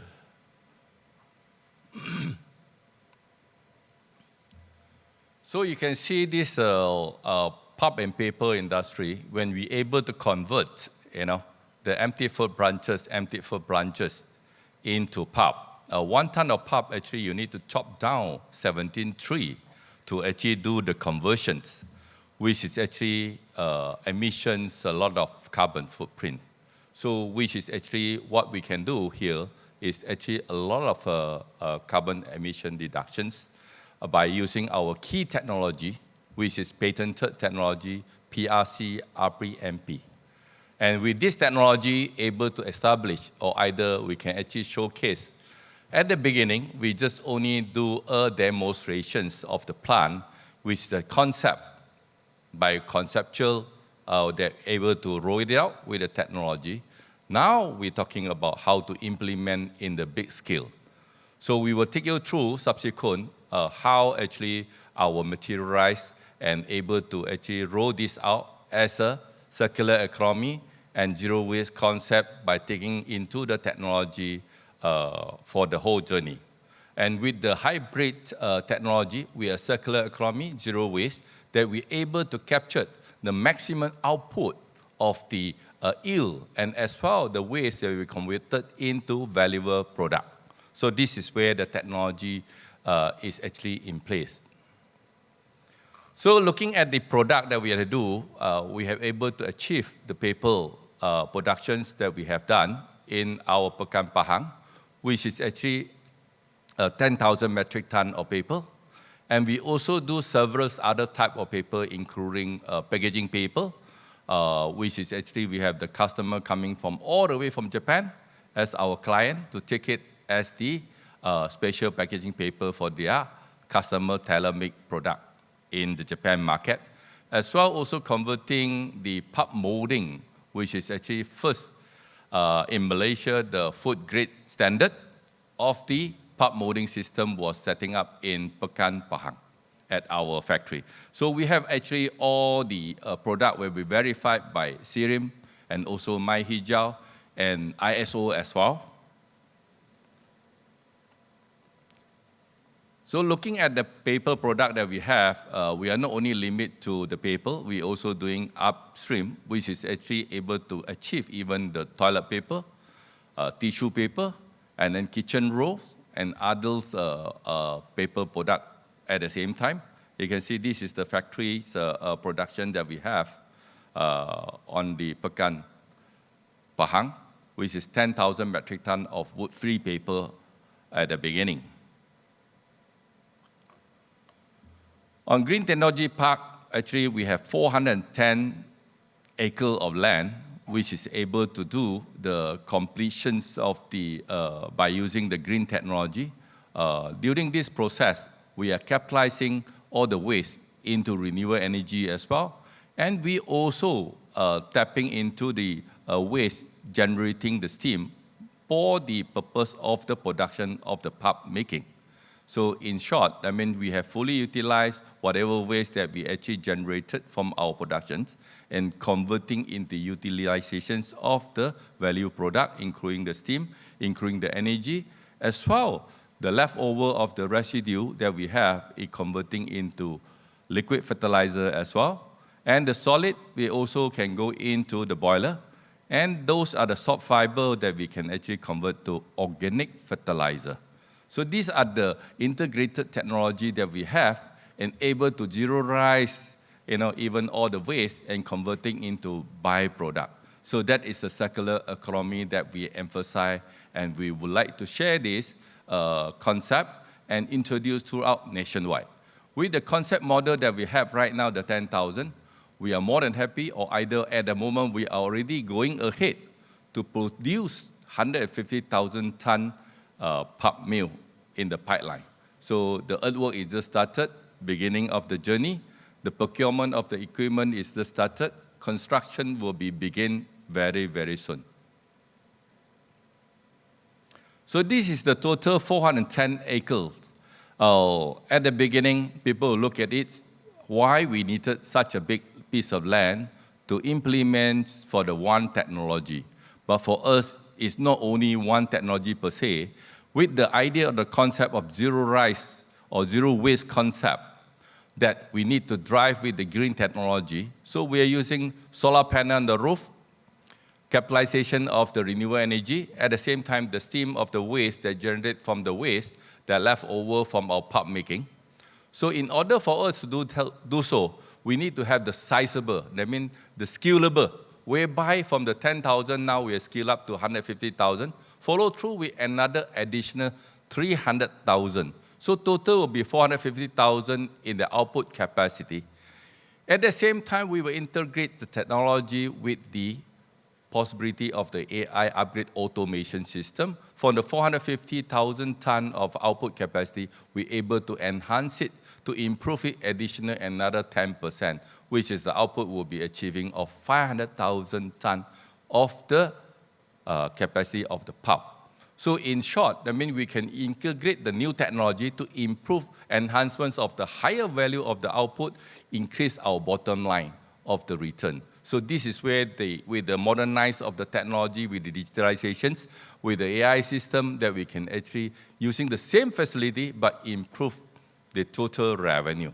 So this is where the technology are very important in the future, that what we're going to do in our park. So the Green Technology Park integrated, which is we're using zero waste.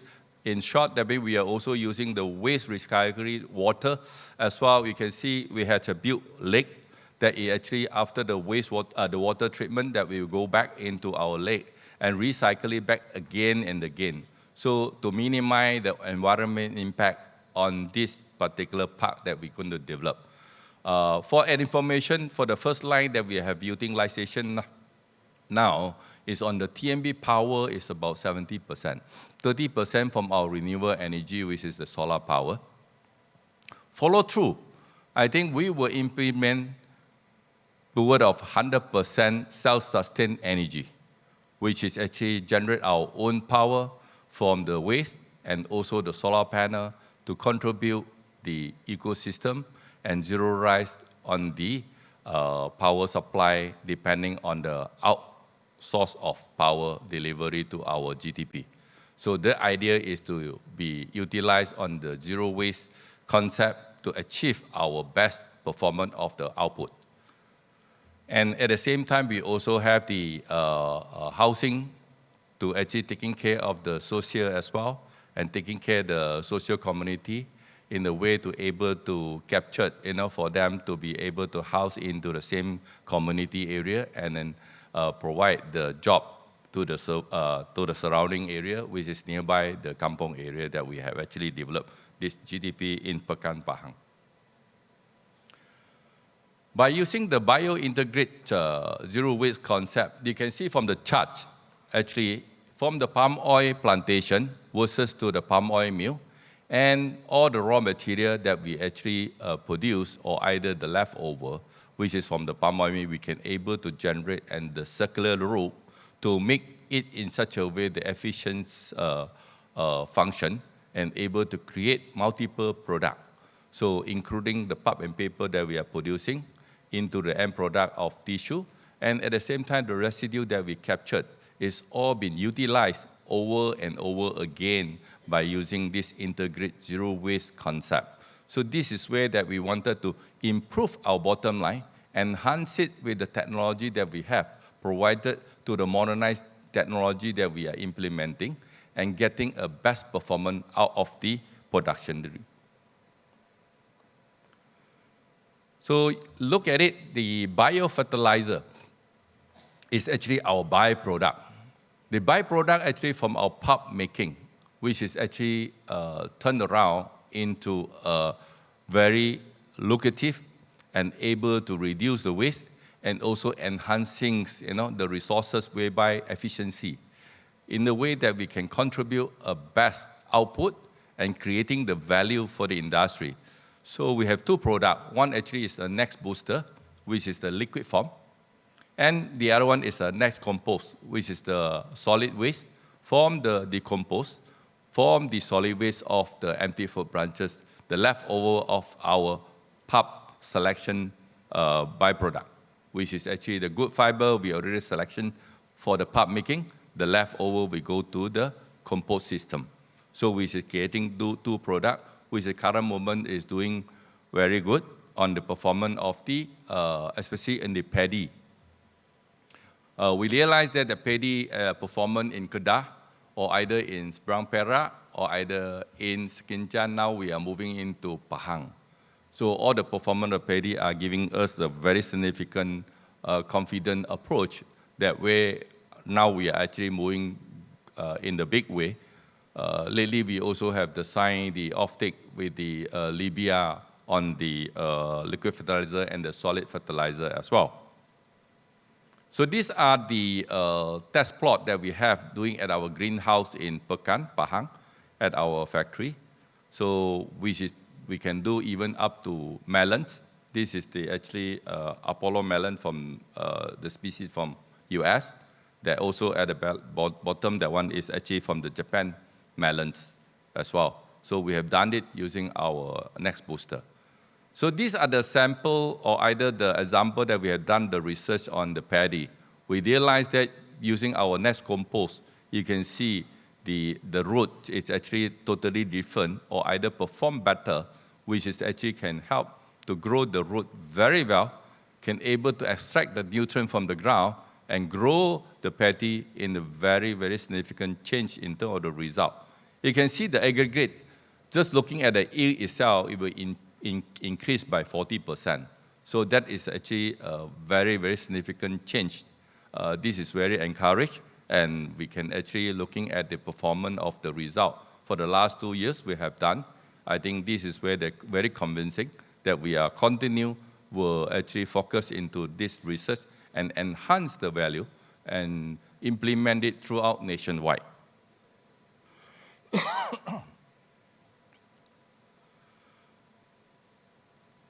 Subsequent, we also have the another byproduct will coming up from our residue, which is able to enhance it and to convert the oil palm frond, which is actually the leaf, into animal feed as well by using microbial fermentations. So this is also another technology will be actually introduced throughout from next green and will be have in production in coming December, the last quarter of this year. So this is also to prove the concept whereby that actually we can actually reduce the protein, increase the protein by using the residue that we have and using palm kernel cake, and combined together with the fermentation process to bring up the protein from 4% to 27%. At the same time, the crude fiber, it will actually reduce from 45 to worth of 10%.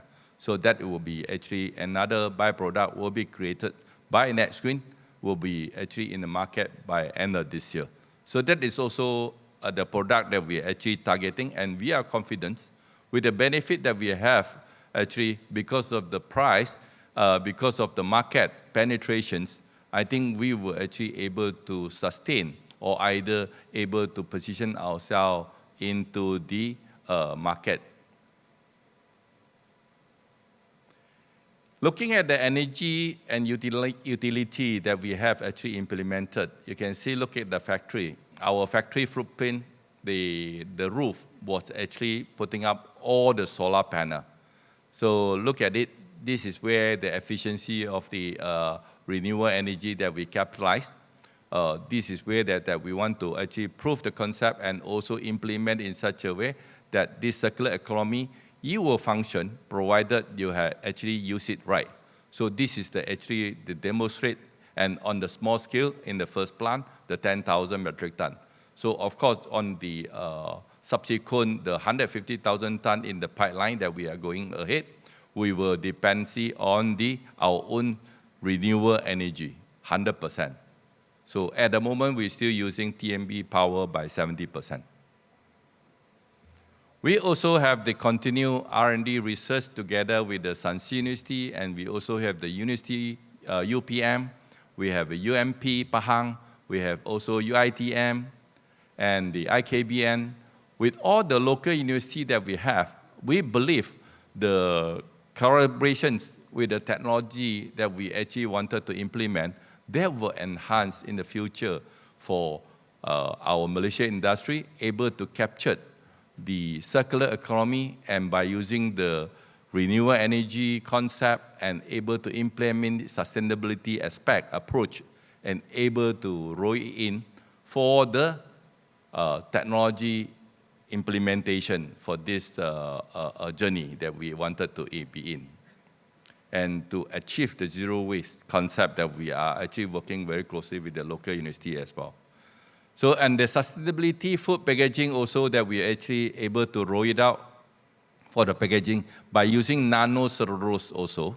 So this is one that actually technology collaboration together with UPM and able to achieve our sustainability goal and able to turn around the improving of the strength of the packaging product. So this is another new technology we'll be implementing very, very soon. So on the raw material, that we also looking at the how actually we can get our RSPO. We are also RSPO affiliated, and we wanted this to be actually able to reduce the cost by creating, the collection center that we wanted to implement at this particular project that we wanted to do. So this collection center processing is one of the pioneer, and also will be recognized by the ministry under the Biomass Action Plan of Malaysia, which is one of the key, or either one of the proposal which is actually adopting by the ministry and able to implement the whole technology and able to reduce the carbon footprint and sustainability aspect, and also can able to efficiency of the bottom line of the contribution if the efficiency of the earning for each individual collection center. So every collection center have their own profit center by itself. So you can looking at the circular economy that we are doing is also zero waste concept for each collection center process plant. So we also have several award and recognitions. So these are the National Advanced Material Technology Roadmap. So next screen is also one of it. So these are the award. Actually, I take you through just quickly. We also have the award from the MTE and ITech as well on the 2024. And this is the MGTC. We're also giving the Sustainability Award on the 2024 as well. So this is the next screen, actually, product, which is we want to show it to you. So thank you. Thank you, Yang Berbagi Dato'. And once again, congratulations on the amazing effort and initiatives. A blueprint from waste to wealth. Yep. Terima kasih, Yang Berbagi Dato'. Looking forward to all that you shared with us. May this will encourage sustainability in Malaysia for the better future of our country. Thank you once again, Yang Berbagi Dato' Lim Tiam Huat. Alright, now, ladies and gentlemen, I would like to call upon Yang Berbahagia Datuk Sri Wan Muhammad Fauzi Wan Kamarudin up on stage. Can we give him a huge round of applause, everyone? Speaking on beyond recycling, reimagining the life cycle of urban waste. Over to you, Yang Berbahagia Datuk Sri.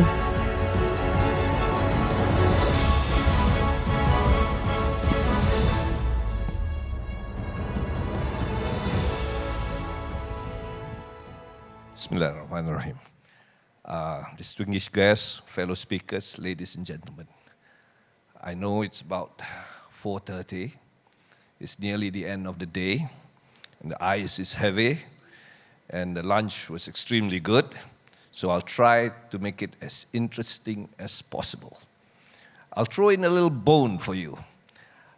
If you can find the same company or the same entity that does the same thing that EcoCycle does, I will buy that person lunch or dinner at Hyatt Park, Merdeka 118. Does that sound interesting? Well, does that wake you up? I hope so, okay?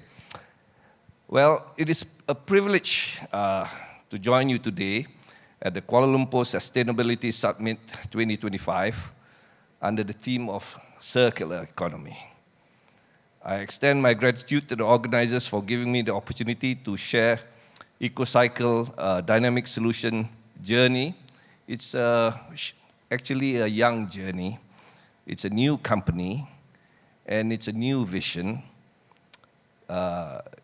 It's something new that I wish to present to you.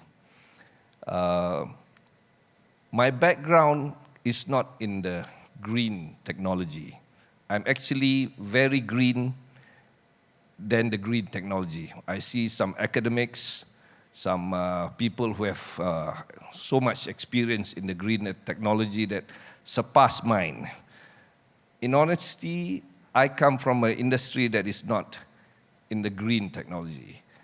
I'm in the oil industry in my background. I own oil tankers, a couple of them, to be honest. And the shipping industry is not very green. No doubt they have tried all sort of methods to be green. They have the ballast water management, the EFI, the biofuel, but the cost is expensive.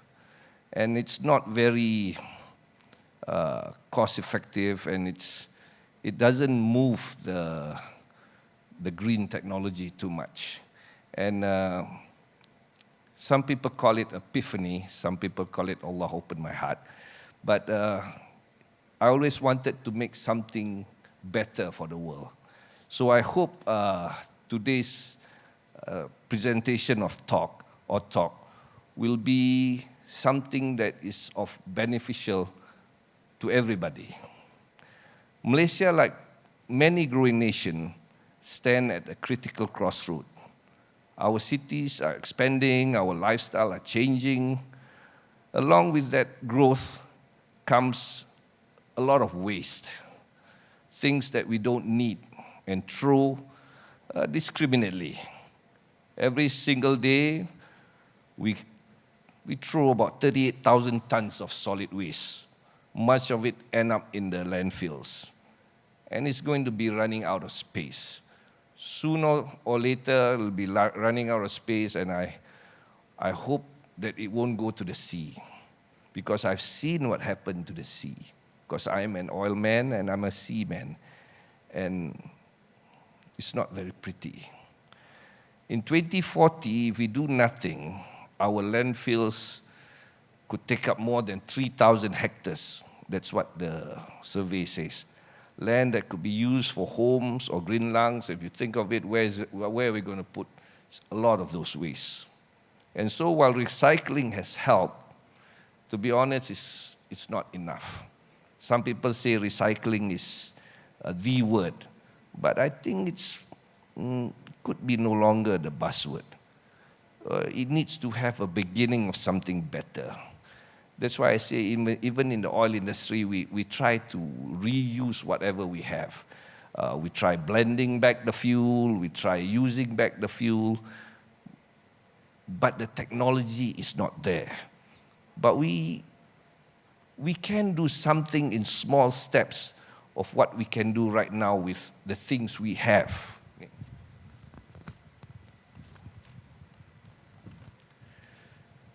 Our waste tells the story of how we live. To be honest, just like my teenage children or my adult children, their rooms reflect their personality. It reflects our habits, our choices, and sometimes our carelessness. But within that challenge, I wouldn't take the whole credit to myself. My team of R&D, two brilliant people who thought about this, an opportunity to redesign how we think about materials, consumption, and value itself. We've lived too long in what economists call a linear economy, a flat economy. We take, we make, we invent, and we throw that away. That model might have worked decades ago, but it's no longer sustainable. The cost to our environment, our health, and our economy is far too high. So what choice do we have? What's the alternative? Hopefully the answer lies in circular economy, a system where resources are kept used as long as possible, where waste becomes a reusable raw material. At the end of the day, it's not the end. It's a beginning. We can't be using and depleting new resources. We can't be inventing the same material for different things. As I say, every industry tried to be as green as possible, but cost is the hindrance. So hopefully, EcoCycle has something to offer in the circular economy vision. At EcoCycle, we've made our mission, the vision, into reality. Something that is every day, something that you touch every day, first early in the morning that you touch every day, and the last thing you touch every day. It's glass. Why glass? People who usually ask me, why glass? Datuk Sri, why glass? Because it's there every day. It's everywhere, from the bottles you use, from the glass you drink, from the windscreen of your car. It's everywhere, it surrounds you. But after its shelf life, what happens to it? You just discarded it away. You just throw it away without any regard.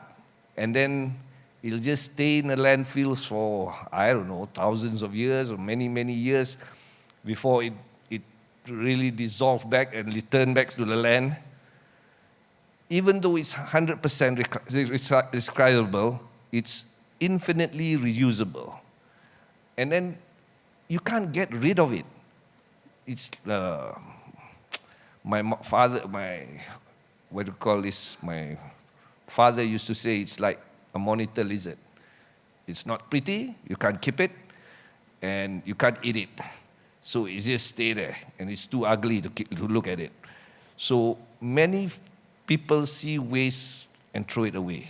But fortunately, at EcoCycle, we see an opportunity. Through a little bit of innovation and research, we have found a way to transform discarded glass into high-value eco-aggregates, materials that can be used in construction, flooring, road surfacing, landscaping, filtration system. Yeah, even my filtration system is using glass balls, and even interior design. Imagine a children's playground or a city walkway. The bitumens that they use, it's actually petroleum products. And petroleum products, not very green. Not very green, not very healthy. And it's very, very difficult. I used to deal in that. So if you have something that can be reusable, that can be made into a city walkways that glitters under the sun, wouldn't that be more appealing and wonderful? Now, this is not just recycling, it's imagining something different. Imagine something in the morning that you use it to drink on it, and now you are walking on it. It is proven that sustainability can be beautiful, functional, and economically viable all at once.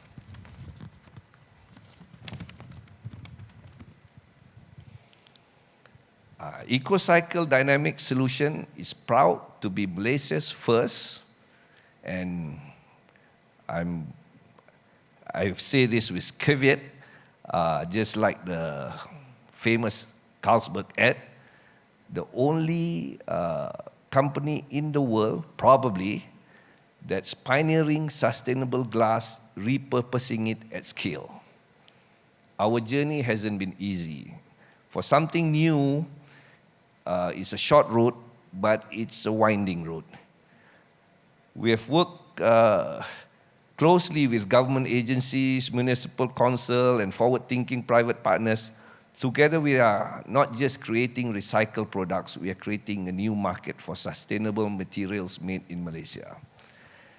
Every ton of glass we repurpose, I'm not saying recycling, or repurpose, save raw material resources like sand and gravel.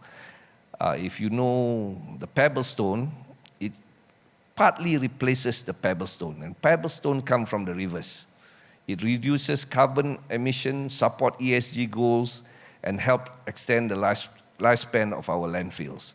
But perhaps more importantly, it demonstrates that profitability and sustainability can move together, doing good for the planet and also doing well as a business. And it's an opportunity to open up a new business concept for people who want to try it. We have proven that circular economy solution can be practical, affordable, and scalable, not just in theory, but in practice. Malaysia stands at a threshold of something remarkable. We have the policies, the potential to become a regional leader in circular economy. The government commitment through the 12th Malaysian Plan, the National Circular Economy Roadmap, and the Sustainable Development Goal, the SDGs, a clear signal that the direction is set. But policy alone is not enough. We need the local council, the public-private partnership, the developers to help, maybe, especially the housing developers, maybe they can offer 10% of their whole project to sustainable and repurposing material, so that the community gives and the community gets back. By investing in circular solutions, we are not just reducing waste, we are creating green jobs and shaping Malaysia's reputation as a sustainability champion in ASEAN. I know I'm just talking, and speaking to you, but you have to see it to believe it. I welcome you to our booth. We have a booth somewhere at Hall 4, I think, Hall 4, 4105. You have to see that the glass is able to be used as pavement, as flooring, as even to be sandblasted. It is something interesting and something new. This is, to me, a passion for me. It has become a passion for me, and it has become my dedication to give back to something to the community. It's not going to make me a lot of money, but it's going to give me a lot of satisfaction. I hope the local government, everybody will have able to support what we're trying to do. Before I end this thought, every glass we discard carries a hidden story. A story that doesn't have to end in the landfill. So it can be repurposed. And then it can be repurposed again. And then it can be repurposed again. But at the end of the day, what is it? It's just silica. And what is silica? It's just sand. It doesn't hurt the environment. It doesn't make the environment bad. It's just us not fully utilizing the resources we have. We at EcoCycle are very proud to be part of that story. We invite everyone, not alone the government, because it writes here the government. I invite everyone to walk with us, to turn waste into worth, to turn the things that we throw away into something that we use back. Together we can build this city, cleaner industry that are greener, and a Malaysian that are caring. Waste, especially glass waste, is not the end of life. It's the beginning of a possibility of changing something. So I hope this is an impetus for something better. Today, I may be starting at glass. Maybe a few years from now, somebody else will be using other materials to reuse it again. So that we will not have to reinvent or reuse new things, and we keep discarding it away, throwing it away, and making things bad for our future, especially for our children and grandchildren. I know I sound a bit preachy because at this stage of my life, I want something to give, something better to the community. And again, I would like to thank the organizers for inviting me. I know I'm very young in the green community, but I want to make sure that we have a stamp in and we contribute something to the green community. My offer for Hyatt on the Park at Merdeka 118 still stands. So, so please, join me together in doing something great. Thank you. Thank you so much, Dr. Sri. Congratulations. No question? Any question? Any question? Tak ada questions. All right. Dr. Sri, thank you. Thank you very much. Thank you once again. Okay, terima kasih Dr. Sri. Every ton saved is equivalent to lower carbon, longer landfill life. And congratulations once again, Dr. Sri, on successfully turning waste into worth. Tahniah dan terima kasih. And now, ladies and gentlemen, we are at the last session for Kuala Lumpur Sustainability Summit 2025.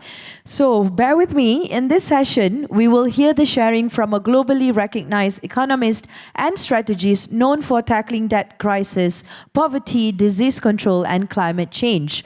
However, ladies and gentlemen, this session will be conducted through online. And I believe Prof. Jeffrey D. Sash is ready with us.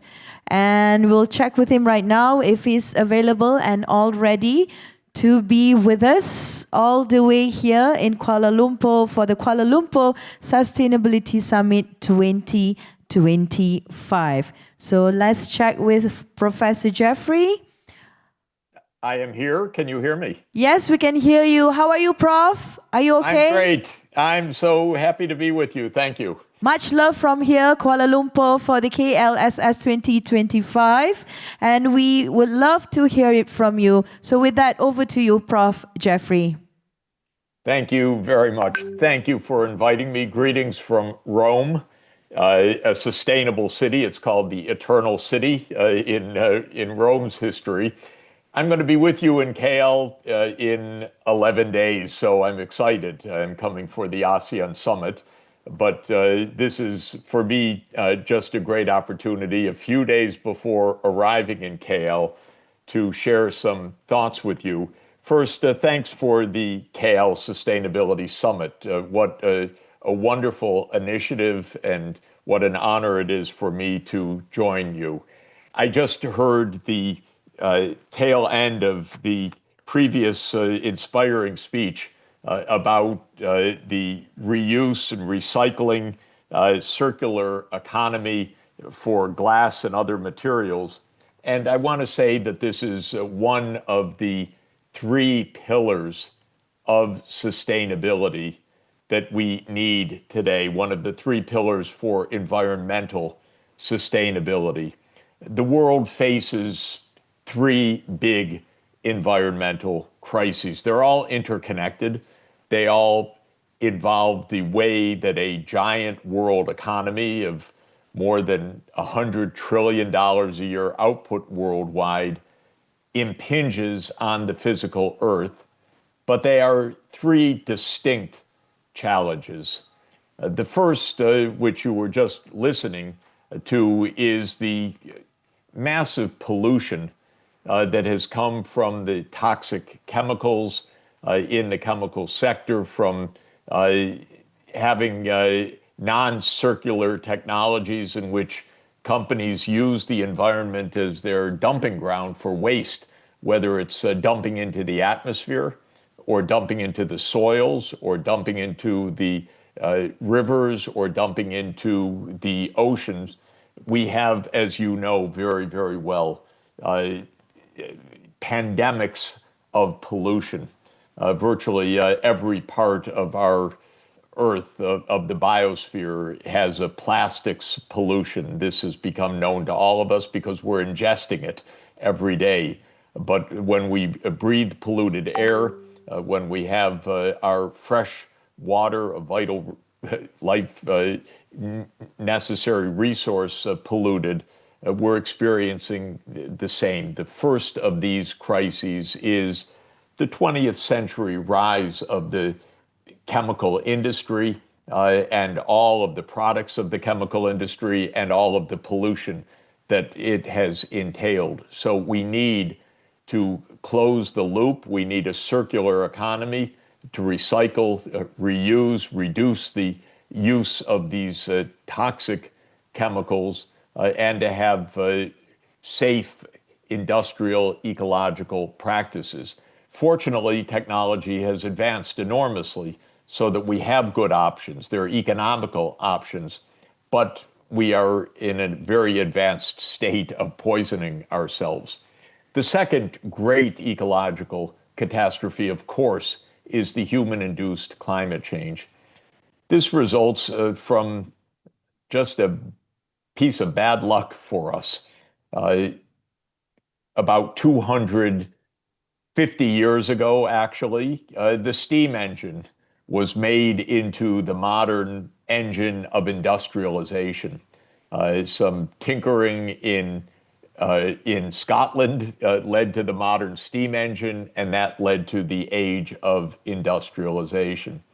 And the fossil fuels that have fueled industrialization, first the coal that fueled the steam era, and then the petroleum and natural gas that have fueled the internal combustion and gas turbine area, just have a bad piece of bad luck for us, which is that when carbon is burned, is combusted, we get carbon dioxide in the atmosphere, and carbon dioxide absorbs heat from the Earth, traps heat that otherwise would radiate to space and thereby warms the planet. And Earth has warmed by an average of 1.5 degrees Celsius compared with the pre-industrial Earth average temperature. So we've already warmed by 1.5 degrees.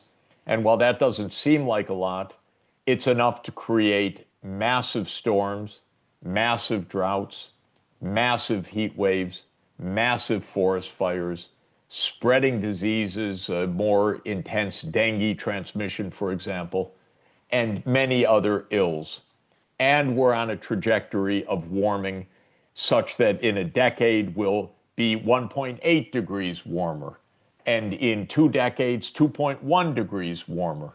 And this could lead to catastrophic consequences, including a multi-meter rise of the sea level when the ice sheet in Antarctica breaks up because of the warming ocean. This is happening, and we're not attending to it. This is the second big crisis. The third big crisis, which you know well right at home, is the land use crisis.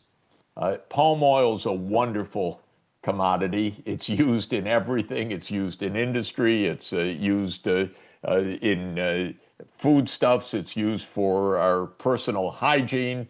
It's wonderful. It's versatile. It's profitable. But it also has led to a massive deforestation of Malaysia's and Indonesia's and other neighboring countries' rainforest because it's profitable to cut down the rainforests to produce palm oil. But the problem, as everybody knows, is that it leads to, in the longer term, a catastrophic failure. The destruction of biodiversity that we depend on, the destruction of habitats of other species, the loss of many, many other biological and natural resources that come from the most wondrous, beautiful rainforest that Malaysia is world famed for. But I've driven to protected areas of Malaysia, especially in Sabah and Sarawak, and I have driven into these protected areas and watched truck after truck after truck of giant tropical logs going in the other direction, whether it's for China's purchases of tropical hardwoods for building beautiful structures, or whether it is to clear the areas for palm oil or other plantation crops. This is a process that's happening worldwide. All of the rainforest regions of the world are under threat. I work quite a bit in Brazil. Of course, it's true in the Amazon. I work a bit in the Congo Basin, the Democratic Republic of Congo. Same story. And throughout Southeast Asia. So this is the third great scourge that is unsustainable that we need to address. That means that we have our hard work cut out for us. None of the problems that we face is insurmountable. None of them leads us to say, well, we have no alternative. For each of these three major challenges, for the pollution, for the climate change, and for the preservation of biodiversity, we actually have proven best practices. We know what is entailed. We know that it's possible to make a circular economy of low or zero pollution. We know that it's possible to make a transformation to zero carbon energy systems so that we are not in this accelerating human-made global warming. We know that it's possible to protect natural reserve areas and to intensify agriculture through precision agriculture so that we don't have to chop down the rainforests or destroy the wetlands in order to have enough food to eat or enough agroforestry products. More than that, we actually know that many of the millions and millions of hectares that have already been degraded can be brought back to life, secondary forests, restoration of degraded lands that are both economical and play a wonderful role in storing carbon from the atmosphere biologically in the roots and the vegetation, the plants, the trees of restored land. So we know that we can solve these problems.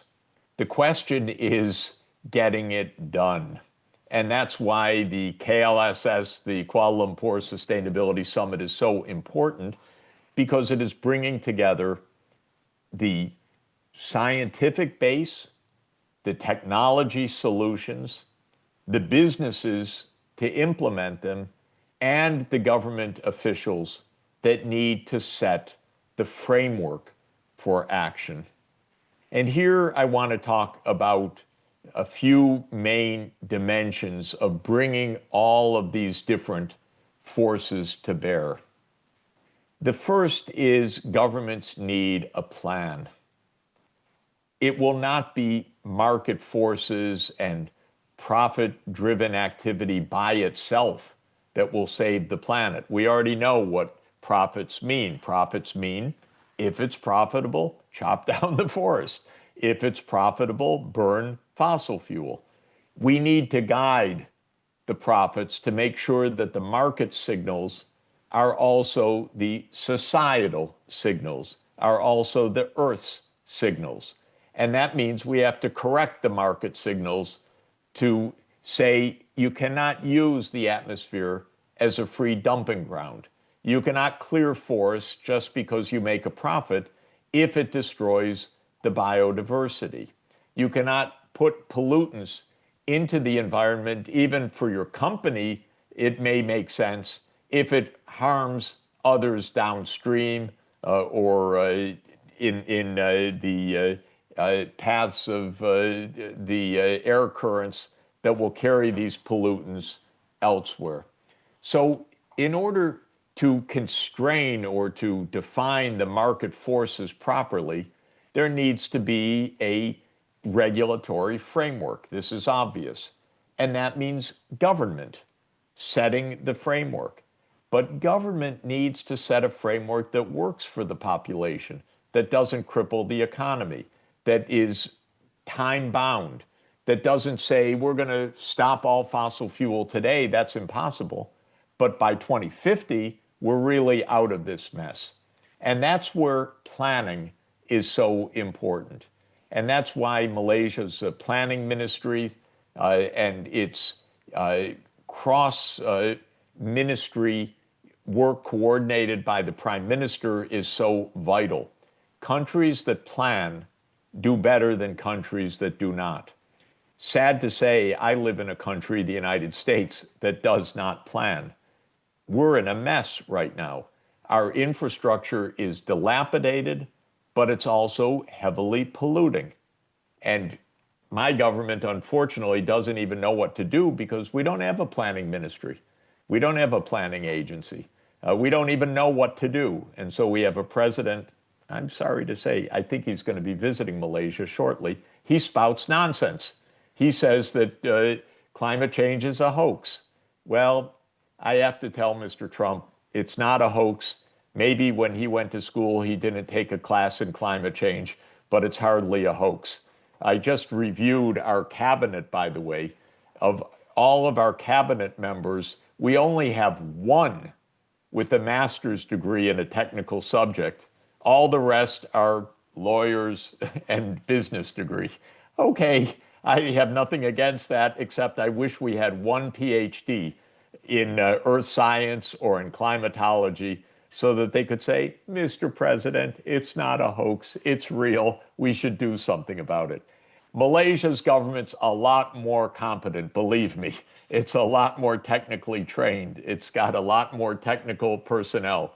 So use planning effectively. This is the first point that I want to emphasize. A second point that I want to emphasize is something very basic, not so easy, but really true, and we're going to see it in less than 2 weeks in Kuala Lumpur, and that is the need for regional cooperation. It can't be more important because suppose Malaysia wants a green energy system.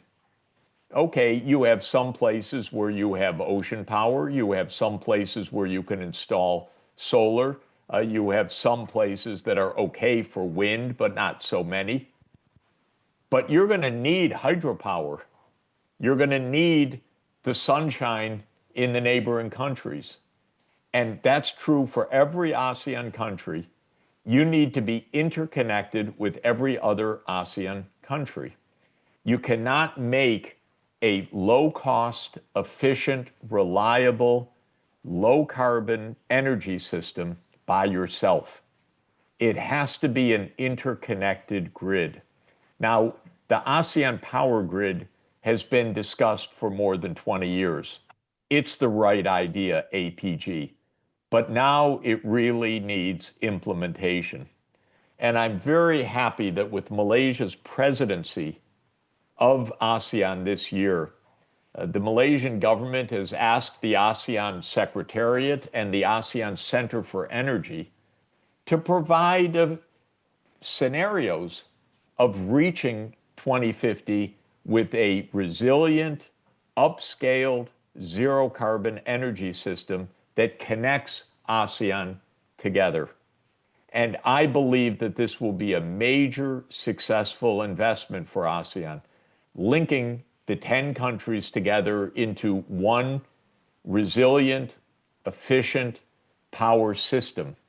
I think the connections will even go beyond ASEAN itself to RCEP, to the Regional Comprehensive Economic Partnership, which includes the 10 ASEAN countries, China, Japan, Korea, Australia, and New Zealand.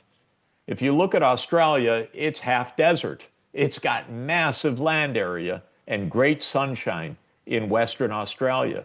It should make green electricity and then export it in submarine cable to Indonesia. And then Indonesia should interconnect with Malaysia and with the rest of ASEAN so that you have an expanded grid.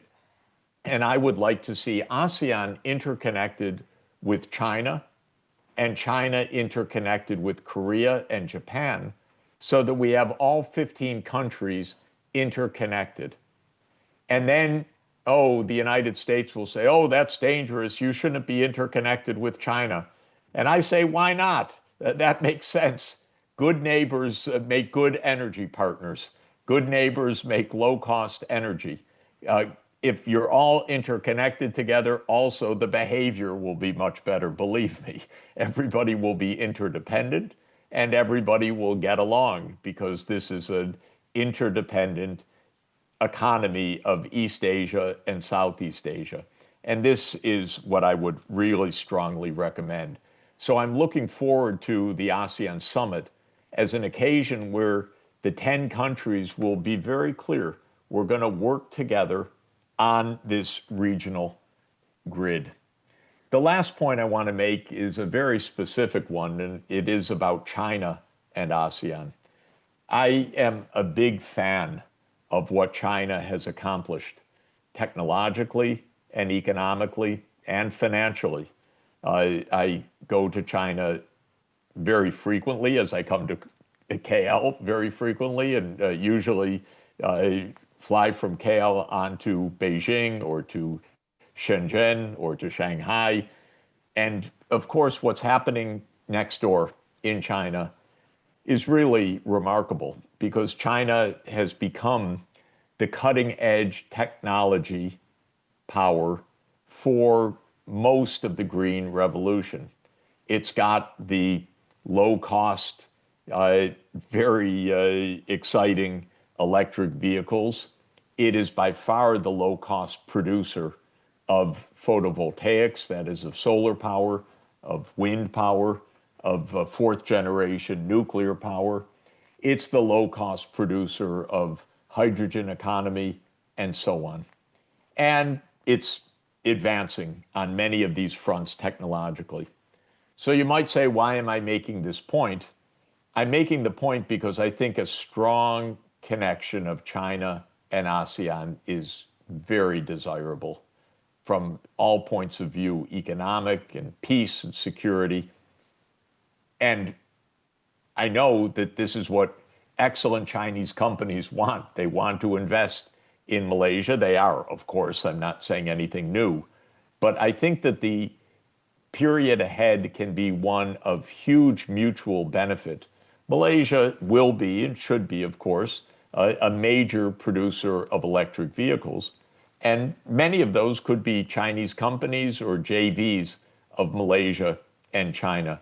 Malaysia should be a major producer of photovoltaics, but that, again, could be in good partnership with the major Chinese companies. The Belt and Road Initiative, which provides the physical interconnection of fast rail or digital or indeed power transmission or hydrogen pipelines or ports across the Indian Ocean and the South and East China Sea linked together with hydrogen-based shipping technology is another example. And the Belt and Road Initiative is designed to help finance that kind of interconnection. So as an economist, I'm a big fan of physical geography making a difference. And I believe that neighbors should coordinate with each other, invest in each other's prosperity, trade with each other. And I see that as what is the future for the China-ASEAN relation as well.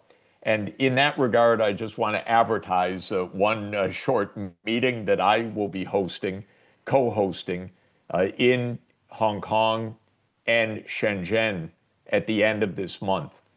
On October 31st and November 1, we will have the launch of something called the Greater Bay Area ASEAN Initiative, or GAI, Greater Bay Area ASEAN Initiative. The goal is to bring together leading ASEAN businesses and leading businesses in the Greater Bay Area of China. The Greater Bay Area of China, of course, is Guangdong Province. It includes major cities like Hong Kong, Shenzhen, Guangzhou, Dongguan, Macau, and it is home of many of the most interesting, cutting-edge, high-technology companies like Huawei or Tencent and many, many others.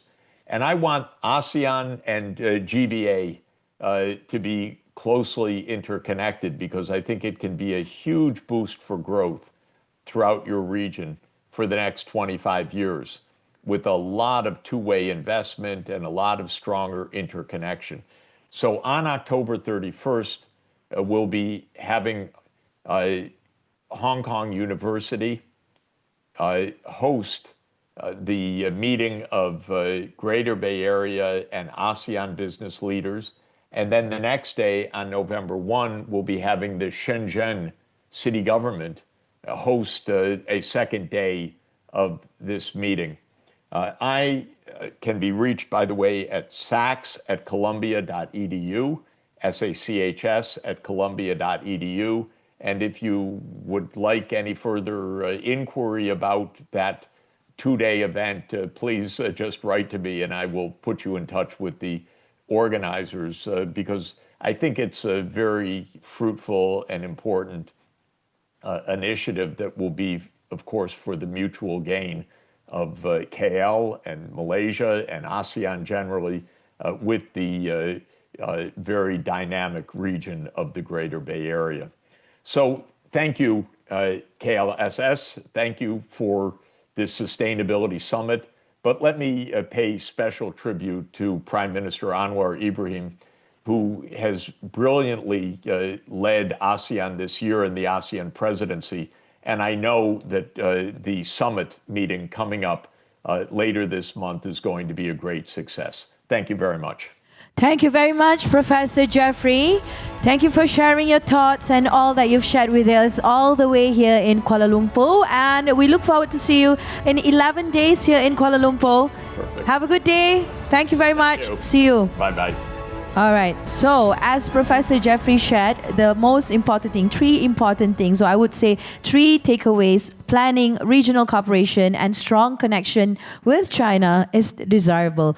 All right. So, we do hope that all that he has shared can give us some kind of input and did actually create some kind of awareness with us into making sustainability part of our lives. Okay, so looks like, ladies and gentlemen, we have officially come to the end of Kuala Lumpur Sustainability Summit 2025. Can we give a huge round of applause for ourselves for all this? This will not be a successful one without all your participation and cooperation. So thank you once again. I'm Tasnim Faisal. On behalf of the organizers, would like to thank each and every one of you. Thank you for making this a successful one. With this is the end of Kuala Lumpur Sustainability Summit 2025. Till the next one. Goodbye. Have a good one.